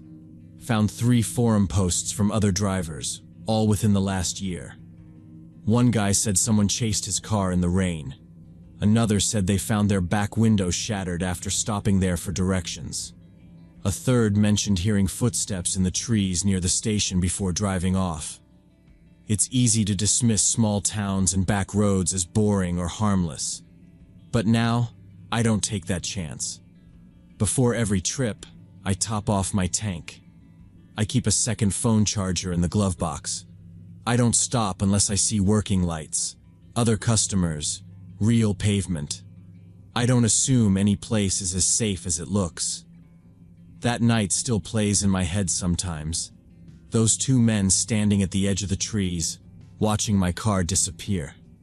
They weren't surprised. They weren't angry. Just patient. Like they'd wait for the next one.